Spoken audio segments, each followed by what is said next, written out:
Means just not only money. सफलता का मतलब सिर्फ पैसा नहीं होता है, सफलता का मतलब बहुत सारी चीजें होती हैं और हमने सफलता के मायने सिर्फ पैसा मान रखा है।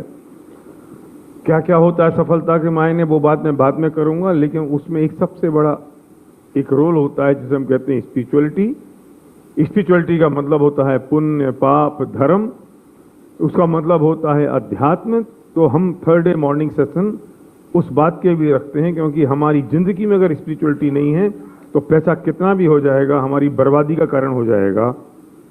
हम गलत संगत में पड़ जाएंगे, हम गलत आदतों में पड़ जाएंगे और जो पैसा आया है वो बर्बाद कर देगा हमको। इसलिए we are not talking about just for money, we are talking the whole life. Winning team just talking about the whole life, whole purpose of life, the family vision, family relationship, our purpose, our final purpose of this Manush Janam, each and everything. This is called the winning team. Winning team is not just a function or CD or meeting or system or banner.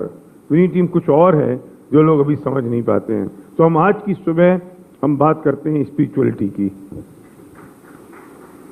So good morning.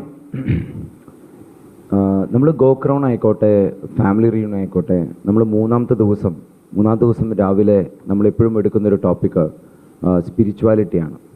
Spirituality എന്ന് പറയുമ്പോൾ പല ആൾക്കാരുടെ മനസ്സിലും ജാതി മതമാണ് വരുന്നതെങ്കിൽ winning ടീമിൻ്റെ spirituality, ആത്മീയതയ്ക്ക് ഒരിക്കലും ജാതിയും മതവുമായിട്ട് യാതൊരുവിധ ബന്ധവുമില്ല. ഇത് തികച്ചും ആത്മീയമായിട്ട് നമ്മൾ ചിന്തിക്കുന്നതാണ്. ഇത് ജാതി മതം, എല്ലാ ജാതിയും മതത്തിൻ്റെയും ഉള്ളിൽ നമ്മൾ നോക്കുകയാണെങ്കിൽ അതിൻ്റെ അന്തസത്ത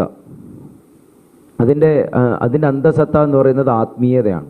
ആ ആത്മീയതയാണ് ഇതെല്ലാ ധർമ്മത്തിൻ്റെയും ജാതിയുടെയും അടിസ്ഥാനമാണ്. ഈ അടിസ്ഥാനപരമായിട്ടുള്ള കാര്യമാണ് നമ്മൾ സംസാരിക്കുന്നത്. എന്തുകൊണ്ടെന്നാൽ പല ആൾക്കാരും വിജയിക്കുക എന്ന് പറയുമ്പോൾ സാമ്പത്തികമായിട്ട് മാത്രമാണ് കണക്കാക്കുന്നത്. പക്ഷേ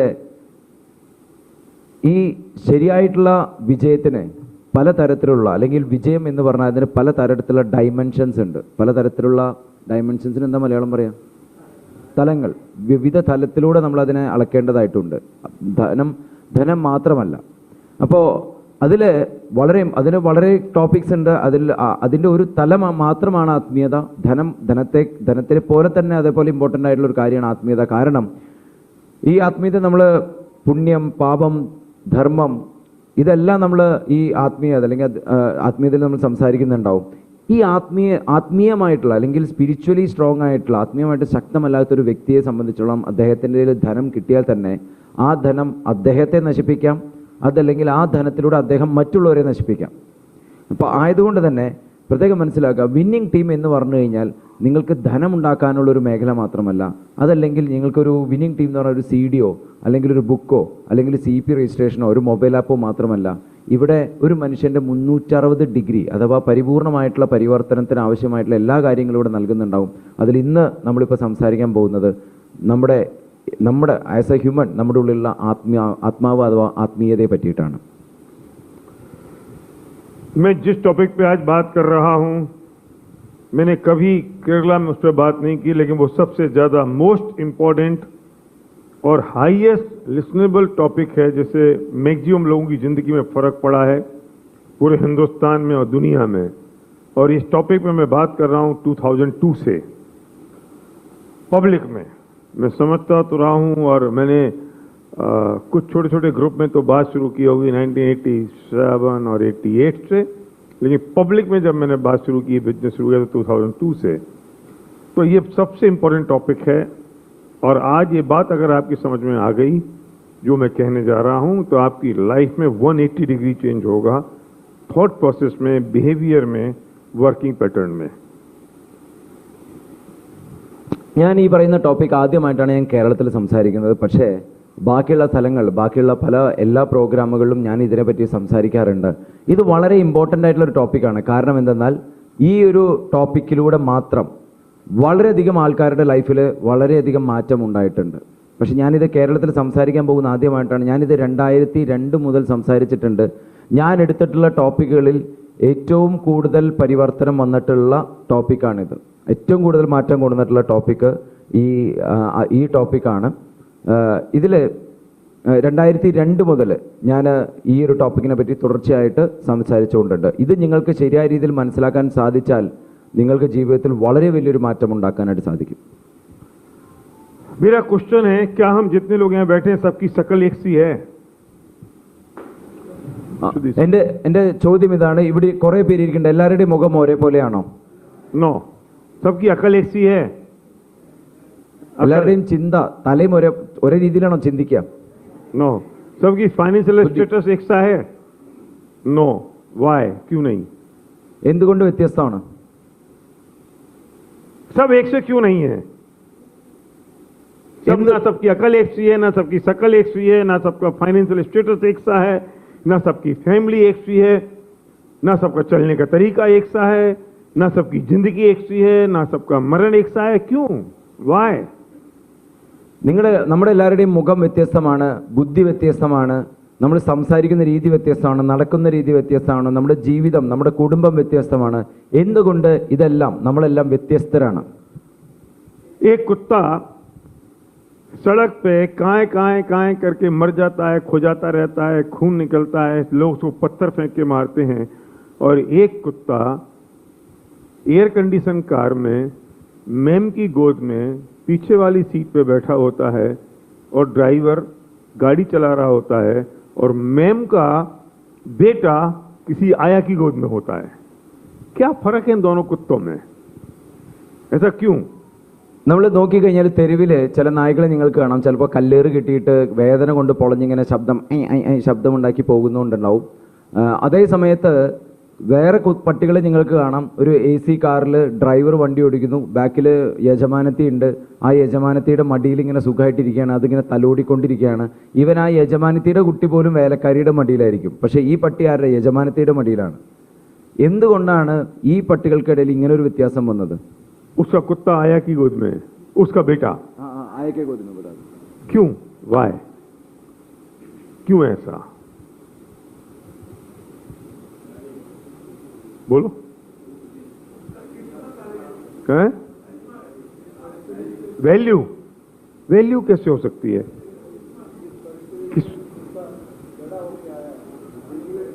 जिस परिस्थिति से कुत्ता बड़ा होके आया है, आप दोनों की शक्ल अलग अलग क्यों है? आपकी पॉकेट में पैसे अलग अलग क्यों हैं? अलग अलग फैमिली से हिस्ट्री है, कोई बात नहीं. एक बच्चा जब पैदा होता है तो भिखारी की गोद में पैदा होता है और फुटपाथ पे पैदा होता है, उसको दूध के लिए वो तरसता है, उसको दूध नहीं मिलता. और एक बच्चा जब पैदा होता है तो राजमहल में पैदा होता है, पैर नीचे रखता है तो रेड कारपेट होता है, 10 लोग उसकी सेवा में खड़े होते हैं. वाई? अगर आप ये कहते हो कि फैमिली से आते हैं, किस बैकग्राउंड से आ रहे हैं, तो मैं कहता हूं कि अभी वो पैदा हुआ है, वो कौन सा फैमिली और कौन सा बैकग्राउंड है? अभी तो पैदा हुआ है, वो कुत्ता भी पैदा हुआ है, वो बच्चा भी पैदा हुआ है, तो कौन सा फैमिली और कौन सा बैकग्राउंड? ഒരു കുട്ടി ജനിക്കുന്ന സമയത്ത് അത് ഒരു വീട്ടിൽ ജനിക്കുന്നു, ആ വീട്ടിൽ ഇവനൊരു മേൽക്കൂര പോലും ഉണ്ടാവില്ല, അവൻ നടക്കുന്നത്, അവൻ ആദ്യത്തെ കാല് വെക്കുന്നത് തെരുവിലായിരിക്കും, അവനൊരു നേരത്തെ പാല് കിട്ടാണ്ട് പോലും അവൻ ചിലപ്പോൾ കരയുന്നുണ്ടാവും. അതേ സമയത്ത് വേറൊരു കുട്ടി ജനിക്കുന്നു, ആ കുട്ടി ജനിക്കുന്നത് ഒരു വലിയ വീട്ടിലാണ്, അവൻ കാല് വെക്കുന്നത് കാർപ്പറ്റ്, നിലം പോലും തൊടാത്ത രീതി കാർപ്പറ്റുള്ള വളരെ വലിയൊരു ഭവനത്തിലായിരിക്കാം, അവനെ സേവിക്കാൻ 10 പേര് അങ്ങനെ തന്നെ നിൽക്കുന്നുണ്ടാവാം. നമ്മൾ ഒരിക്കൽ വ്യത്യസ്തമായിട്ട് വീടുകളിൽ നിന്നാണ് നമ്മൾ വരുന്നത്, അതുകൊണ്ടാണ് വ്യത്യാസം എന്ന് നിങ്ങൾ ചിന്തിക്കുന്നുണ്ടെങ്കിൽ എന്തുകൊണ്ടാണ് लास्ट अपने क्या होता है, क्यों हम दोनों में डिफरेंस क्यों है? डिफरेंस क्यों है? हाँ. तो पैदा तो अलग घर पे हुआ, तो अगर ये पैदा होते ही फर्क क्यों है? अगर आप ये कहोगे कुछ घर का फर्क है, उनका बैकग्राउंड का फर्क है, तो बैकग्राउंड का अभी तो पैदा ही हुआ है. तो एक राजमहल में पैदा होता है, एक फुटपाथ पे पैदा होता है, ऐसा क्यों? ഈ ജനനത്തിൽ തന്നെ വ്യത്യാസം വന്നു. എന്തുകൊണ്ട് ഒരാൾ വലിയ ഭവനത്തിൽ ജനിക്കുന്നു, എന്തുകൊണ്ട് ഒരാൾ കുടിലിൽ ജനിക്കുന്നു? कर्म, कर्म, राइट राइट राइट, कर्म, कर्मा, राइट, कर्मा. कौन से कर्मा? इस जन्म के कर्मा के पहले जन्म के कर्मा? ഏത് ജന്മത്തിലെ കർമ്മം എന്നുള്ള രീതിയിൽ പറഞ്ഞു, ഏത് ജന്മം? ഈ ജന്മത്തിലെ കർമ്മമാണോ കഴിഞ്ഞ ജന്മത്തിലെ കർമ്മത്തിന്റെ ഫലമാണോ? पहले जन्म के. क्यों? क्यों पहले जन्म के? क्योंकि पहले जन्म के कर्म नहीं होते तो पैदा अलग अलग घर में क्यों होता? अभी इस जन्म के कर्म तो शुरू नहीं हुए ना, इस जन्म के कर्म तो अभी शुरू हुए नहीं है, इस जन्म के कर्म तो अभी होंगे। तो जब वो एक फुटपाथ पे पैदा होता है, एक राजा के घर में पैदा होता है, तो इसका मतलब इस जन्म के कर्म नहीं है, पहले जन्म के कर्म है। और पहले जन्म के कर्म है, इसका मतलब कि पूर्व जन्म था। और जब पूर्व जन्म है तो इसका मतलब अगला जन्म भी होगा।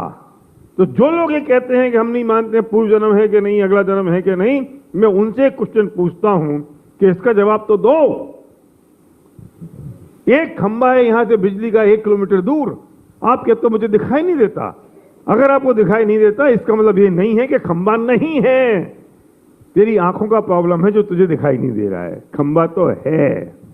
तुझे अगर पूर्व जन्म याद नहीं है या दिखाई नहीं देता, तो तेरी बुद्धि का प्रॉब्लम हो सकता है, तेरी सोच का फर्क हो सकता है, लेकिन पूर्व जन्म तो है। और जब पूर्व जन्म है तो अगला जन्म भी है। ഇപ്പോ നമ്മൾ ജനിക്കുന്ന സമയത്ത് തന്നെ വ്യത്യസ്തമായിട്ടുള്ള ജനനം നടക്കുന്നു, ശരിയാണല്ലോ? ഒരാൾ കുടിലിൽ ജനിക്കുന്നു, ഒരാൾ രാജകുടുംബത്തിൽ ജനിക്കുന്നു. എന്തുകൊണ്ട്? കാരണം പറഞ്ഞു നമ്മൾ പൂർവ്വജന്മത്തിന്റെ അനന്തരഫലമാണെന്ന് പറഞ്ഞു.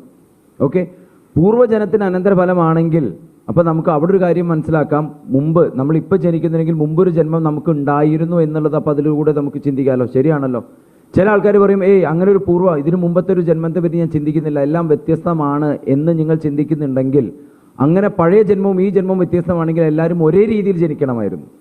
വ്യത്യസ്തമായിട്ട് ജനിക്കുന്നുണ്ട്, അത് കർമ്മഫലത്തിന് അനന്തരഫലമാണെങ്കിൽ ഇതിനു മുമ്പൊരു ജന്മം ഉണ്ടായിരുന്നു, അത് നമ്മൾ വിശ്വസിച്ചേ പറ്റൂ. ഇനി ചില ആൾക്കാർ അത് വിശ്വസിക്കുന്നില്ലെങ്കിൽ അവരുടെ അടുത്ത് നമുക്ക് ചോദിക്കാം, എന്തുകൊണ്ട് വ്യത്യസ്തമായിട്ട് നമ്മൾ ജനിക്കുന്നു? നിങ്ങൾ 1 കിലോമീറ്റർ ദൂരെ ഒരു ഇലക്ട്രിക് പോസ്റ്റ് ഉണ്ടെന്ന് വിചാരിക്കാം. നമ്മൾ ഇവിടെ നോക്കിയാൽ പോസ്റ്റ് കാണോ? ഇല്ല. അപ്പോൾ ഞാൻ ഇവിടുന്ന് പറയാണ് അങ്ങനെ ഒരു പോസ്റ്റ് ഇല്ല എന്ന് പറയുകയാണെങ്കിൽ പ്രത്യേകം മനസ്സിലാക്കുക, പോസ്റ്റ് അവിടെയുണ്ട്, നമുക്കത് കാണാൻ സാധിക്കുന്നില്ല. പ്രശ്നം എവിടെയാണ്? നമ്മുടെ കാഴ്ചയുടേതാണ്. ഇതേ രീതിയിൽ ഒരു ജന്മം നമ്മൾ നോക്കുകയാണെങ്കിൽ ഈ ജന്മം നമുക്ക് കാണാൻ സാധിക്കുന്നില്ല, പൂർവ്വജന്മം നമുക്ക് കാണാൻ സാധിക്കുന്നില്ല. അതിനർത്ഥം അത് ഇല്ല എന്നല്ല, അത് നമുക്ക് കാണാൻ സാധിക്കുന്നില്ല, നമ്മുടെ കാഴ്ചയുടെ അല്ലെങ്കിൽ ദൃഷ്ടിയുടെ പ്രശ്നം മാത്രമാണ്. അപ്പോൾ ഇനി അങ്ങനെ ഒരു കഴിഞ്ഞ ജന്മം ഉണ്ട് എങ്കിൽ തീർച്ചയായും ഒരു അടുത്ത ജന്മവും ഉണ്ടായിരിക്കും.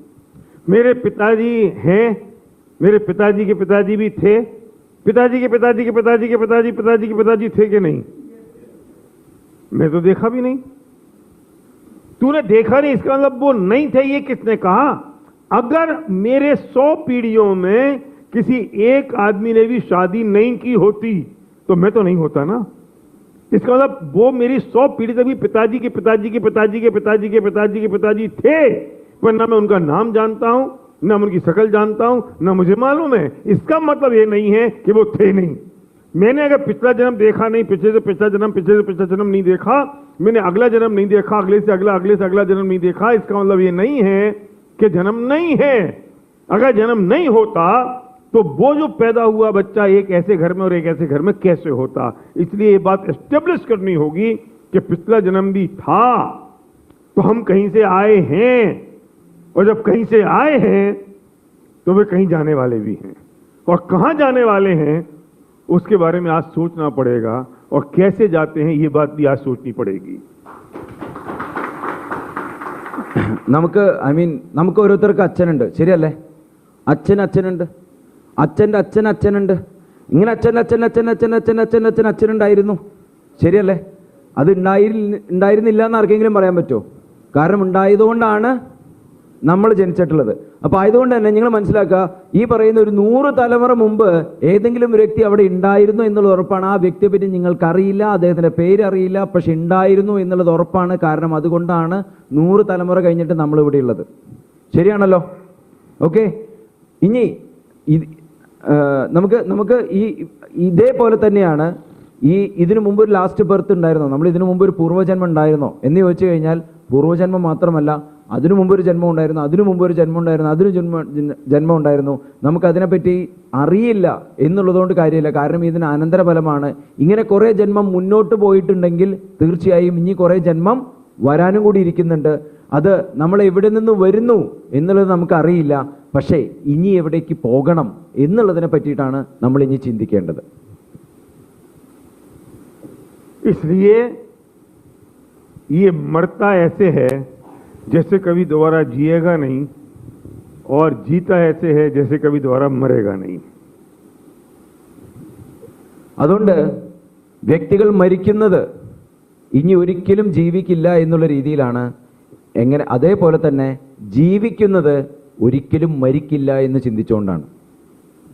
और अगर मुझे पता लग जाए कि कोई चीज खत्म नहीं होती है, मैं जैसे कर्म करता हूं वैसा मुझे फल मिलता है, तो मैंने अपने कर्मों पर ध्यान दूंगा कि नहीं?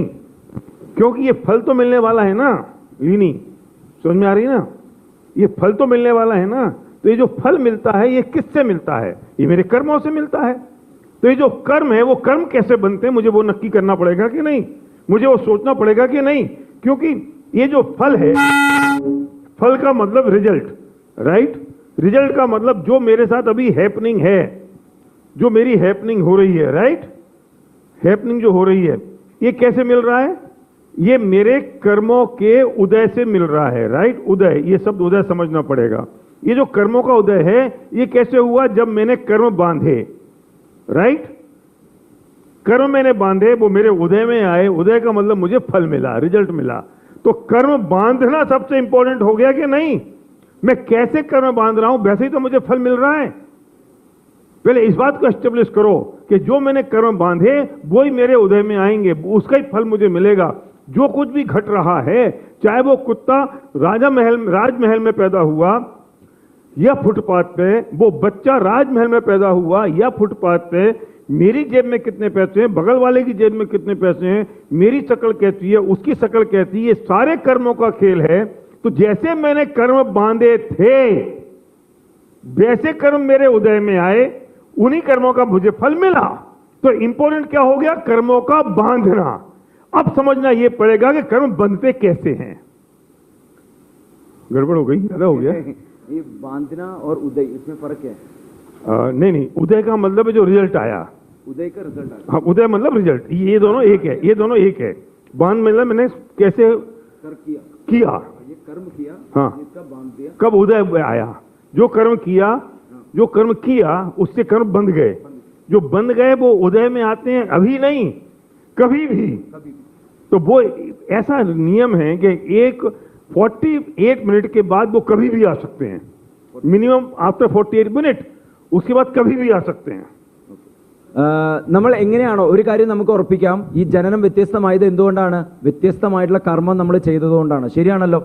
നമ്മൾ ഇപ്പൊ കുറച്ചു മുമ്പ് പറഞ്ഞു, നമ്മൾ ജീവിക്കുന്നത് അടുത്തൊരു മരണത്തെ പറ്റി ചിന്തിക്കാതെയാണ് നമ്മൾ ജീവിക്കുന്നതും, മരിക്കുന്ന സമയത്ത് അടുത്ത ജീവിതത്തെ പറ്റി നമ്മൾ ചിന്തിക്കുന്ന പോലുമില്ല. പക്ഷെ ഇതെല്ലാം കണക്റ്റഡ് ആണ്, ഇതെല്ലാം കണക്റ്റഡ് ആണ്. എങ്ങനെ കണക്റ്റഡ് ആണ്? ഇപ്പോൾ ഒരു വ്യക്തി അല്ലെങ്കിൽ ഒരു പട്ടി എവിടെ ജനിക്കുന്നു എന്നുള്ളത് അതിന് മുമ്പത്തെ ജന്മവും കർമ്മവുമായിട്ട് കണക്റ്റഡ് ആണ്. അപ്പോൾ പ്രത്യേകം മനസ്സിലാക്കുക ഇവിടെ എന്തൊക്കെയാണ് കണക്റ്റഡ് ആയിട്ടുള്ളത്. ഒന്ന്, ഇപ്പൊ നമ്മൾ ഫൽ അല്ലെങ്കിൽ റിസൾട്ട്, റീബർത്ത് ഉണ്ടാകുന്നു, നമ്മൾ ജനിക്കുന്നു. അത് എന്തിന്റെ ഭാഗമായിട്ടാണ്? നമ്മൾ ചെയ്തിട്ടുള്ള കർമ്മത്തിന്റെ അനന്തര ഫലമായിട്ടാണ് നമ്മൾ ജനിക്കുന്നത്. ശരിയാണല്ലോ? അപ്പോൾ ആദ്യം എന്താണ് ഉണ്ടാകുന്നത്? കർമ്മമാണ്, അല്ലെങ്കിൽ നമ്മൾ ചെയ്യുന്ന വർക്ക് അല്ലെങ്കിൽ നമ്മൾ ചെയ്യുന്ന കാര്യമാണ് ആദ്യം ഉണ്ടാകുന്നത്. കർമ്മം ആദ്യം ഉണ്ടാകുന്നു, കർമ്മത്തിന്റെ അനന്തര ഫലം ഉണ്ടാകുന്നു, അതിന്റെ അനന്തര ഫലമായിട്ടാണ് നമ്മൾ റിസൾട്ട് ഉണ്ടാകുന്നത്. ശരിയാണല്ലോ? ക്ലിയർ ആയല്ലോ? ക്ലിയർ? समझ में आ गया? कोई डाउट है तो पूछ लो। Any doubt?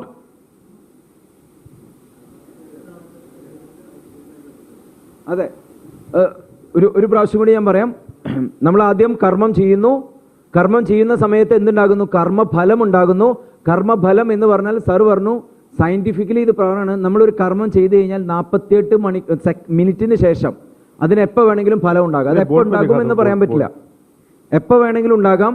48 മിനിറ്റിന് ശേഷം എപ്പോൾ വേണമെങ്കിലും കർമ്മഫലം ഉണ്ടാകാം. പക്ഷെ അത് എപ്പോൾ ഉണ്ടാകും എന്ന് പറയാൻ പറ്റില്ല, ചിലപ്പോൾ നീങ്ങാം, ചിലപ്പോൾ വരാം. പക്ഷെ ഒരു കാര്യം ഉറപ്പാണ്, നമ്മൾ കർമ്മം ചെയ്യുന്നു, കർമ്മഫലം ഉണ്ടാകുന്നു, അതിന്റെ അനന്തര ഫലമായിട്ടാണ് അതിന്റെ ഫലം ഉണ്ടാകുന്നത്. ഈ ജന്മത്തിലോ അടുത്ത ജന്മത്തിലോ എപ്പോൾ വേണമെങ്കിലും ഉണ്ടാകും, പക്ഷെ ഉണ്ടാകും എന്നുള്ളത് നിശ്ചിതമാണ്.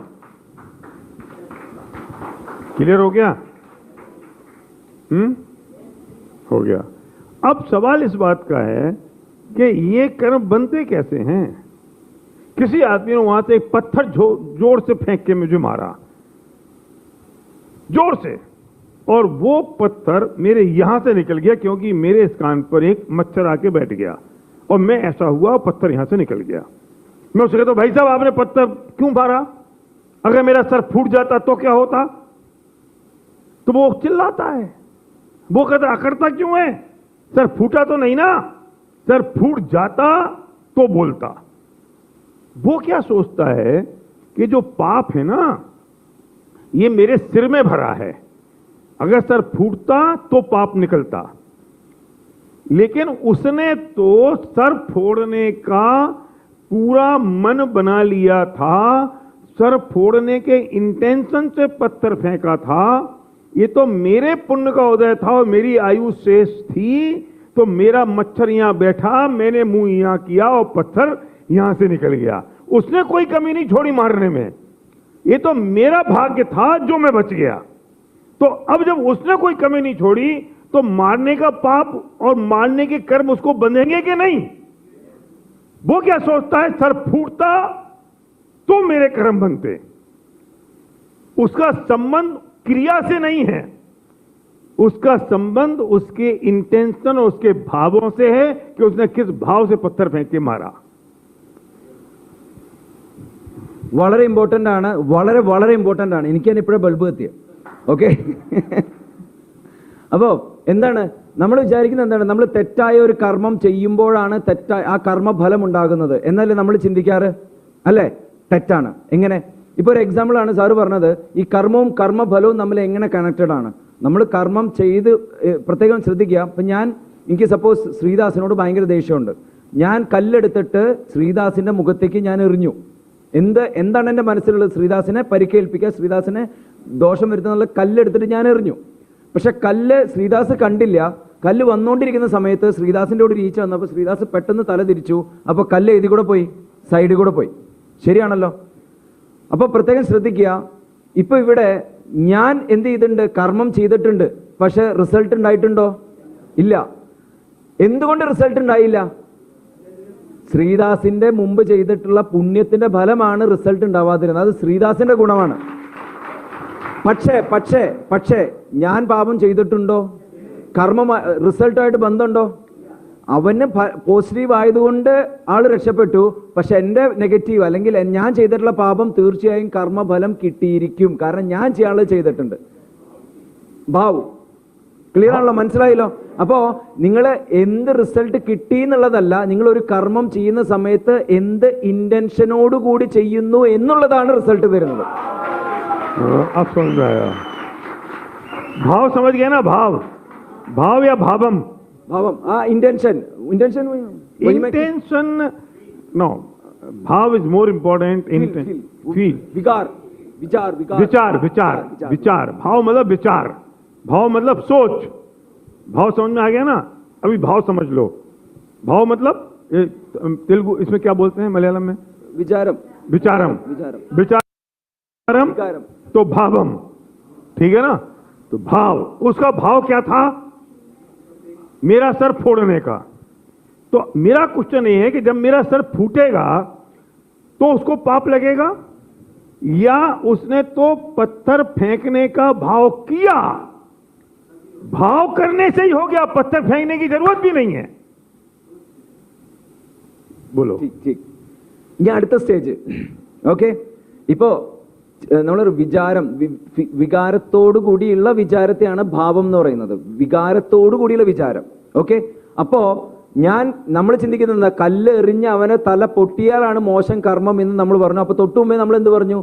കല്ല് കൊള്ളണം എന്നില്ല, കർമ്മം ചെയ്താൽ മതി എന്ന് പറഞ്ഞു. ശരിയാണല്ലോ? പക്ഷെ ശരിക്കും എന്താണ്? കർമ്മം ചെയ്യണ്ട, ആ ചിന്ത ഉണ്ടായാൽ മതി എന്ന് പറഞ്ഞു. ശരിക്കും അപ്പൊ നിങ്ങൾ ആലോചിച്ച് നോക്കുക, കല്ല് പോലും എറിയണ്ട, ആ മോശം ചിന്ത ഉണ്ടെങ്കിൽ തന്നെ അതിനൊരു കർമ്മഫലം ഉണ്ടോ ഇല്ലയോ? കിട്ടിയോ? ബൾബ് എത്തിയോ? समझ गए यार? मैं रात भर से सोच रहा हूं कि मैं सब कैसे समझाऊंगा, पर मुझे समझाना तो था, क्योंकि मैं समझाऊंगा नहीं तो कैसे काम चलेगा? कब तक नहीं समझाऊंगा? समझाना तो पड़ेगा. सुधी से ना, आप मुझे समझा रहे हैं, बाकी हाँ मैं तुमको ही समझा रहा हूं. माइक हटा के तुम्हारे कान में बोलना शुरू करूंगा. तो अभी पत्थर फेंकने की जरूरत भी नहीं है. पत्थर नहीं फेंका, लेकिन उसने सोचा कि एसपी भाई का सर फूट जाए. अब उसके सोचने से उसके कर्म बंध गए, पहली बात. और उसके सोचने से मेरा सर फूटेगा क्या? नहीं, क्यों नहीं फूटेगा? क्योंकि मेरे सर फूटने के लिए मेरे अच्छे या बुरे कर्मों का होना जरूरी है। ये बहुत इंपॉर्टेंट बात है। मेरा सर फूटने के लिए मेरे बुरे कर्मों का होना जरूरी है। उसके पत्थर फेंकने से मेरा सर नहीं फूटता। क्यों? क्योंकि उसके कर्म उसके साथ हैं, मेरे कर्म मेरे साथ हैं। अगर उसके सोचने से ही फूटता होता तो सबके सर फोड़ देता वो। सबके तो नहीं फूटते, तो सबके अलग अलग कर्म हुए ना। तो मेरा फूटेगा तो मेरे कर्मों के उदय से और उसका मारने का भाव हुआ और उससे उसके कर्म बन गए। पत्थर फेंकने की जरूरत भी नहीं है। ഓക്കെ, ഇപ്പോൾ ഒരു കാര്യം മനസ്സിലായോ? ഏത് നമ്മൾ ചിന്തിക്കുന്നതിനനുസരിച്ചിട്ടുള്ള കർമ്മഫലം തന്നെ ഉണ്ടാകും എന്ന് മനസ്സിലായി, ശരിയല്ലേ? അപ്പൊ പ്രത്യേകം മനസ്സിലാക്കുക, ഒരു ഇപ്പോ എൻ്റെ റിസൾട്ട് അല്ലെങ്കിൽ എൻ്റെ ജീവിതത്തിൽ വരുന്നത് വേറെ ആൾ ചിന്തിക്കുന്നത് കൊണ്ടല്ല.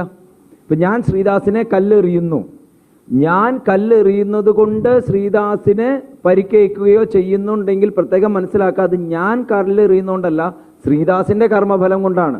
ഞാൻ കല്ലെറിഞ്ഞപ്പോൾ ഒരു ഈച്ച വന്നു, ശ്രീദാസ് മുഖം മാറ്റി, കല്ല് കൊണ്ടില്ലാത്തത് എന്തുകൊണ്ട്? ഞാൻ ചെയ്യാനുള്ളത് ചെയ്തു, പക്ഷെ ശ്രീദാസിന്റെ കർമ്മഫലമാണ്. അപ്പൊ നമ്മുടെ ജീവിതത്തിൽ എന്തെങ്കിലും നടക്കുന്നുണ്ടെങ്കിൽ അത് എന്തുകൊണ്ട്? അത് വേറെ വ്യക്തി എന്ത് ചെയ്യുന്നതിനെ ഡിപ്പെൻഡ് ചെയ്തല്ല, അത് എന്തിനെ ഡിപ്പെൻഡ് ചെയ്താണ്? എന്റെ കർമ്മഫലത്തെ ഡിപ്പെൻഡ് ചെയ്തിട്ടാണ്. ഓക്കെ, പക്ഷെ നമ്മൾ അതിന് വേറെ ആളുടെ പേര് പറയും. അവൻ അങ്ങനെ ചെയ്തുകൊണ്ടാണ് ഇങ്ങനെ എന്ന് പറയും. അവൻ ചെയ്യുന്നതിന്റെ കർമ്മഫലം അവന് കിട്ടും, ഞാൻ ചെയ്യുന്നതിന്റെ കർമ്മഫലം എനിക്ക് കിട്ടും. സപ്പോസ് എനിക്ക് തോന്നണം എല്ലാവരെയും കല്ലെറിയണം, ഞാൻ എല്ലാവരെയും കല്ലെറിഞ്ഞാലും എല്ലാവരുടെയും മേത്തും കൊള്ളില്ല. പക്ഷെ ആ ചിന്തിക്കുന്ന സമയത്ത് തന്നെ അതിന്റെ എല്ലാത്തിനെയും കർമ്മഫലം ആർക്ക് കിട്ടി? എനിക്ക് കിട്ടി. അപ്പൊ നമ്മുടെ ജീവിതത്തിൽ വ്യത്യാസം ഉണ്ടാകുമോ? ഉണ്ടാകും. ഗുഡ്.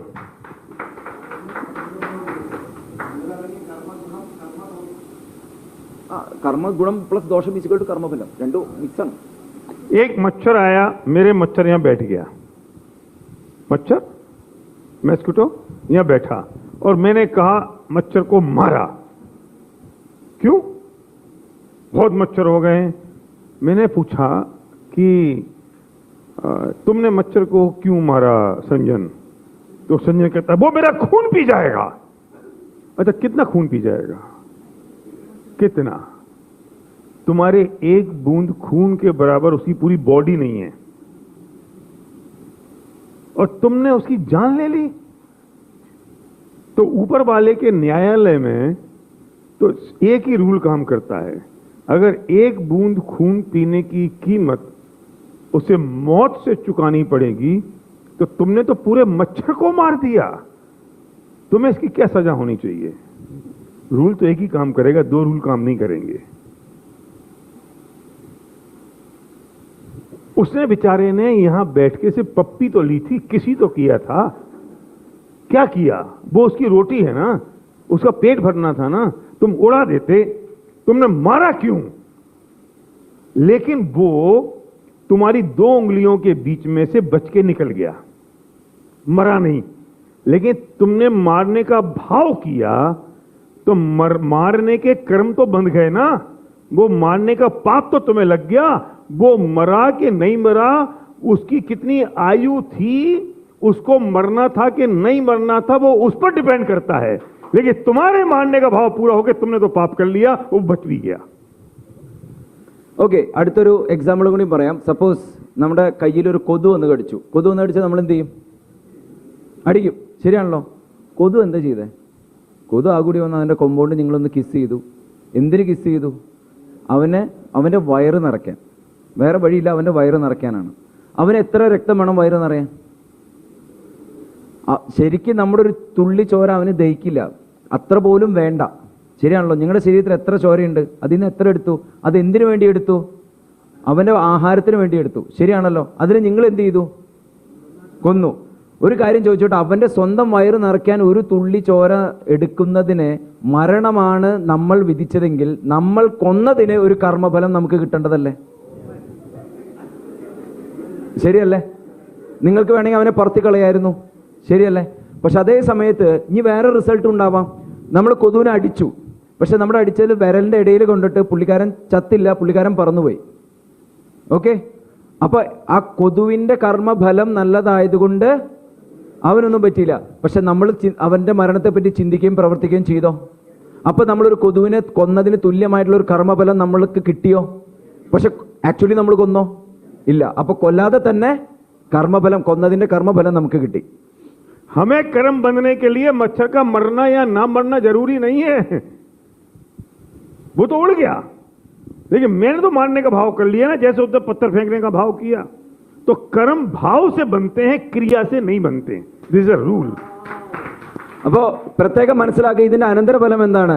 ഇപ്പൊ ഞാൻ പറഞ്ഞു കൊതുവിന്റെ അല്ലെങ്കിൽ കല്ലിന്റെ കേസിൽ നമ്മൾ ആദ്യം പറഞ്ഞു കർമ്മഫലം ഉണ്ടാകുന്നത് പ്രവൃത്തി കൊണ്ടല്ല, അതിനേക്കാളും പ്രധാനം ആ പ്രവൃത്തി ചെയ്യാനുള്ള വിചാരം കൊണ്ടാണ്. അപ്പൊ വിചാരം ഉണ്ടായാൽ തന്നെ എന്തുണ്ടായി? കർമ്മഫലം ഉണ്ടായി. ക്രിയ ചെയ്യണം എന്നില്ല, പ്രവൃത്തി ചെയ്യണം എന്നില്ല, വിചാരം ഉണ്ടായാൽ തന്നെ അതിൽ വ്യത്യാസം ഉണ്ടാവും. ഇത് ഒരു റൂളാണ്. നിങ്ങളുടെ ചിന്തയ്ക്കനുസരിച്ച് അല്ലെങ്കിൽ നിങ്ങളുടെ വിചാരത്തിനനുസരിച്ചിട്ടാണ് കർമ്മഫലം വരിക. ക്ലിയർ ആണല്ലോ? मैं कितना भी सोच लूं कि सलीम का बुरा हो जाए, सलीम का बुरा हो जाए, सलीम का बुरा हो जाए, तो सलीम का बुरा होगा? नहीं होगा. क्यों नहीं होगा? क्योंकि सलीम का अच्छा और बुरा होना तो सलीम ने जो पूर्व में कर्म बांधे हैं उस पर डिपेंडेंट है ना. मेरे करने से अगर होगा तो सबका ही बुरा चाहूंगा मैं, तो सबका बुरा हो जाता ना. लेकिन नुकसान क्या हुआ कि सलीम का बुरा तो हुआ नहीं, क्योंकि इसका अच्छा और बुरा तो डिपेंडेंट है इसके कर्मों पर. लेकिन मैंने जो भाव बांधे कि सलीम का बुरा हो जाए, उससे मेरा बुरा होना निश्चित हो गया, क्योंकि मैंने बुरे पाप बांध लिए, बुरे कर्म बांध लिए. ഇപ്പൊ ഞാൻ വിചാരിക്കുകയാണ് ഈ സലീമിന് ആകെ നമ്മൾ സ്ഥിരം ചെയ്യുന്ന പരിപാടി. ഓക്കെ, നമ്മളിപ്പോ പറയാണ് ഈ ശരി ഇവനൊക്കെ എന്താണ് ഇങ്ങനെ, എന്നിട്ട് നമ്മൾ ആളെ പറ്റി കുറെ നെഗറ്റീവ് ചിന്തിച്ചുകൊണ്ടിരിക്കുകയാണ്. അപ്പൊ നമ്മൾ ഇതേവരെ എന്താണ് പറഞ്ഞത്? നമ്മുടെ വിചാരം ഉണ്ടായാൽ മതി, അതിന് കർമ്മഫലം ഉണ്ടാവും എന്ന് പറഞ്ഞു. നമ്മൾ വിചാരിച്ചു, അല്ലെങ്കിൽ ഇവൻ നമ്മുടെ പ്രവൃത്തി നമ്മൾ എന്ത് ചെയ്താലും ചെയ്തില്ലെങ്കിലും വിചാരിച്ചാലും ഇവൻ നമ്മൾ എന്ത് കർമ്മം ചെയ്താലും സലീം സാറിന് റിസൾട്ട് ഉണ്ടാകുന്നത് എന്തിന്റെ അനന്തരഫലമാണ്? സലീം സാറിന്റെ കർമ്മഫലത്തിന്റെ. അത് ഗുണമാണെങ്കിൽ ഗുണം ചെയ്യും, ദോഷമാണെങ്കിൽ ദോഷം ചെയ്യും. പക്ഷെ അത് ഞാൻ പ്രവർത്തിച്ചുകൊണ്ട് ആയിക്കൊള്ളുന്നില്ല. അങ്ങനെയാണെങ്കിൽ ഞാൻ എന്റേതാണെങ്കിൽ ഞാൻ പല ആൾക്കാരെയും പറ്റി ചിന്തിക്കുമ്പോൾ എല്ലാവർക്കും ദോഷം ഉണ്ടാവണം. ഞാൻ ആരെ പറ്റി ദോഷമായിട്ട് ചിന്തിച്ചാലും അവർക്ക് അതിന്റെ ഫലം ഉണ്ടാകുന്നത് അവരുടെ കർമ്മഫലത്തിന്റെ അനന്തരഫലമാണ്. ശരിയാണല്ലോ? പക്ഷെ ഒരു കാര്യം ആലോചിക്കുക, ഞാൻ ആരെ പറ്റി മോശമായിട്ട് ചിന്തിച്ചാൽ വിചാരിച്ചാൽ പോലും അതിന്റെ കർമ്മഫലം ആർക്ക് കിട്ടി? നമുക്ക് സ്വയം കിട്ടി. ആൾക്ക് അതിന്റെ റിസൾട്ട്, ആൾക്ക് റിസൾട്ട് കിട്ടുന്ന ആളുടെ കർമ്മഫലത്തിന്റെ. അത് നമ്മൾ വിചാരിച്ചുകൊണ്ട് ഒരു മാറ്റം ഉണ്ടാക്കാൻ പോകുന്നില്ല. പക്ഷെ നമ്മൾ വിചാരിച്ചുകൊണ്ട് ആർക്കാണ് പ്രശ്നം ഉണ്ടായത്? നമുക്ക് തന്നെയാണ് പ്രശ്നം ഉണ്ടായത്. कौवा होता ना, कौवा, काका के कोसने से जानवर नहीं मरा करते. काका तो हर बार ये सोचता है, काका हर बार ये सोचता है कि एक गाय मर जाए, भैंस मर जाए तो मुझे खाने को मिल जाए, लेकिन उसके कोसने से मरते हैं. वो जो भैंस मरी, जो गाय मरी, वो अपनी उसकी उम्र पूरी हुई उससे मरी. लेकिन कौवा ने जो भाव किए, काका ने जो भाव किए, उसका फल तो उसको मिल गया, लेकिन मरा नहीं वो. കാക്ക ഓക്കെ, കാക്ക പലപ്പോഴും വിചാരിക്കുന്നത് എന്താണ്? കാക്ക ഇരുന്നിട്ട് കാക്കയുടെ ഭക്ഷണം എന്താണ്? ഈ ആരെങ്കിലുമൊക്കെ ഏതെങ്കിലുമൊക്കെ ജന്തു ചത്തു കഴിഞ്ഞാൽ, എലിയോ എന്ത് ചത്താലും വന്നിട്ട് അതിനെ പിടിച്ച് അത് ശവത്തിൽ നിന്നാണ് തിന്നാ. അപ്പൊ കാക്ക മിക്കവാറും മുകളിലിരുന്നിട്ട് കാക്ക പറയുമ്പോൾ എന്താണ് പറഞ്ഞുകൊണ്ടിരിക്കുന്നത്? മുമ്പിലിരിക്കണം ചത്തുപോട്ടെ അല്ലെങ്കിൽ എന്താവട്ടെ എന്നുള്ളതാണ് പറഞ്ഞുകൊണ്ടിരിക്കുക. പക്ഷെ പ്രത്യേകം ശ്രദ്ധിക്കുക, കാക്ക ഇതേവരെ ശബ്ദം ഉണ്ടാക്കിയിട്ട് ഒരു പക്ഷിയും അല്ലെങ്കിൽ ഒരു മൃഗവും ഇതേവരെ ചത്തിട്ടില്ല. ഏതെങ്കിലും പക്ഷിയോ പശുവോ എന്തെങ്കിലും ചത്തിട്ടുണ്ടെങ്കിൽ അത് ആ പക്ഷിയുടെയോ ആ പശുവിൻ്റെയോ കർമ്മഫലത്തിന്റെ അനന്തരഫലമാണ്, കാക്കയുടെ പറഞ്ഞതിന്റെ അനന്തരഫലമല്ല. പക്ഷേ ഈ കാക്ക ചിന്തിക്കുന്നതിന്റെ ഒക്കെ അനന്തരഫലം ആർക്ക് കിട്ടി? കാക്കയ്ക്ക് തന്നെ കിട്ടിയിട്ടുണ്ട്. मैं ये नहीं कहता हूं कि कोई नॉन वेज खाए या ना खाए, this is not my object. मैं आपको ये बताना चाहता हूं कि कर्म कैसे बंधते हैं. This is your personal choice कि आपको खाना है कि नहीं खाना है.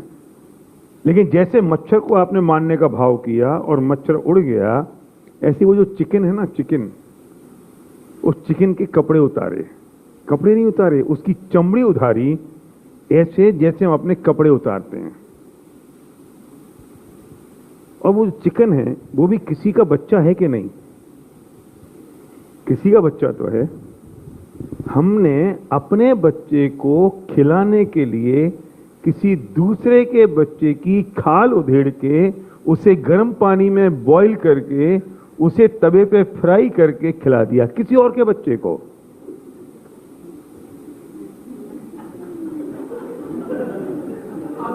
मैं नहीं कह रहा हूं कि आप नॉनवेज छोड़ना, बिल्कुल छोड़ना नहीं, पर मैं ज्ञान करा रहा हूं क्या हो रहा है।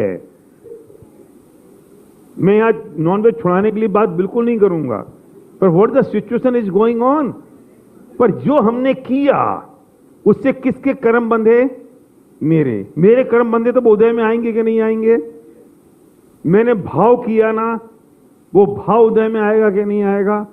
ये समझ लो, बस इतना ही समझना। ഇനി നമ്മുടെ വളരെ ഇഷ്ടപ്പെട്ട ഒരു വിഭവത്തെ പറ്റിയിട്ടുള്ള ചർച്ചാ വിഷയമാണ്.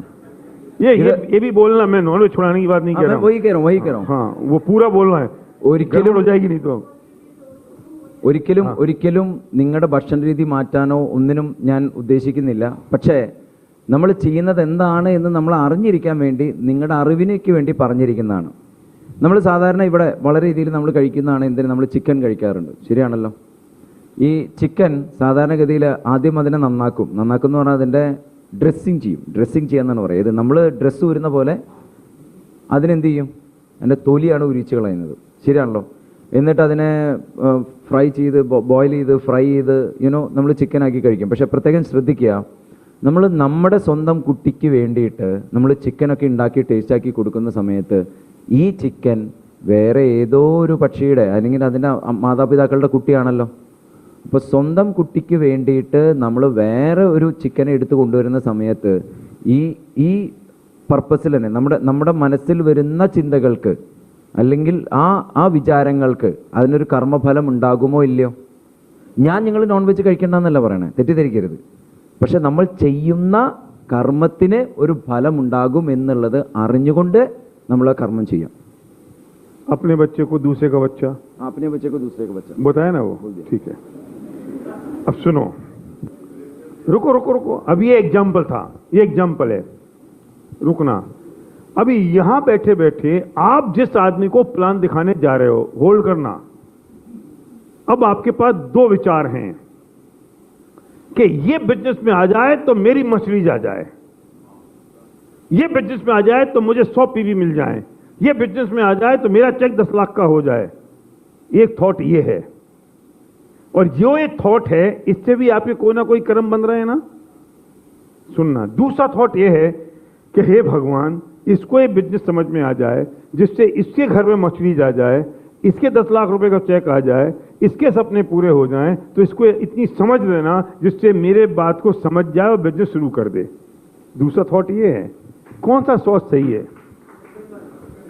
फर्स्ट और सेकंड? पहले वाले से पुण्य बंधेगा कि पाप, और दूसरे से क्या बंधेगा? समझ गए ना आप? बोलो।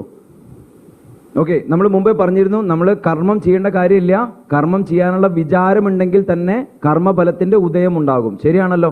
ഓക്കെ, ഇനി നമ്മൾ ബാക്കിയുള്ള കാര്യങ്ങളൊക്കെ വിട്ട് ബിസിനസ്സിലേക്ക് വരികയാണ്. നമ്മളൊരു കക്ഷിയുടെ അടുത്ത് ബിസിനസ് പ്ലാൻ കൊടുക്കാനായിട്ട് പോവാണ്.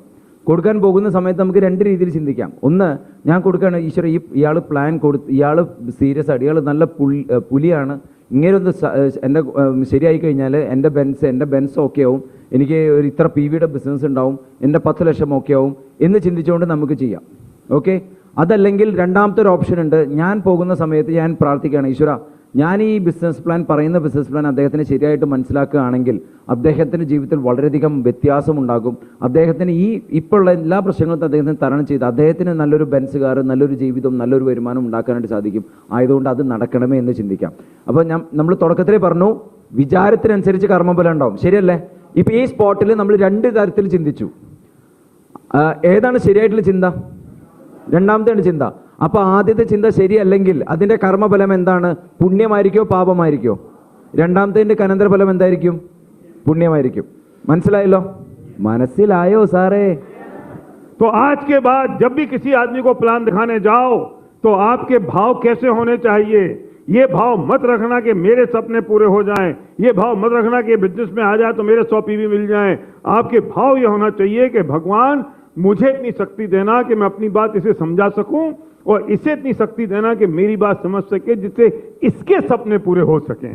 आपके भाव बदल जाएंगे, आपका बिहेवियर बदल जाएगा, आपकी वाइब्रेशन चेंज हो जाएंगी और आप एक हाई पोस्चर में आ जाओगे और आप अपना काम नहीं कर रहे हो, ऊपर वाले का काम कर रहे हो, राइट इंटेंशन के साथ और सही भावों के साथ, तो आपको पुण्य बंधेगा और पुण्य बंधेगा तो उदय में आएगा, तो आपके सपने पूरे हो जाएंगे।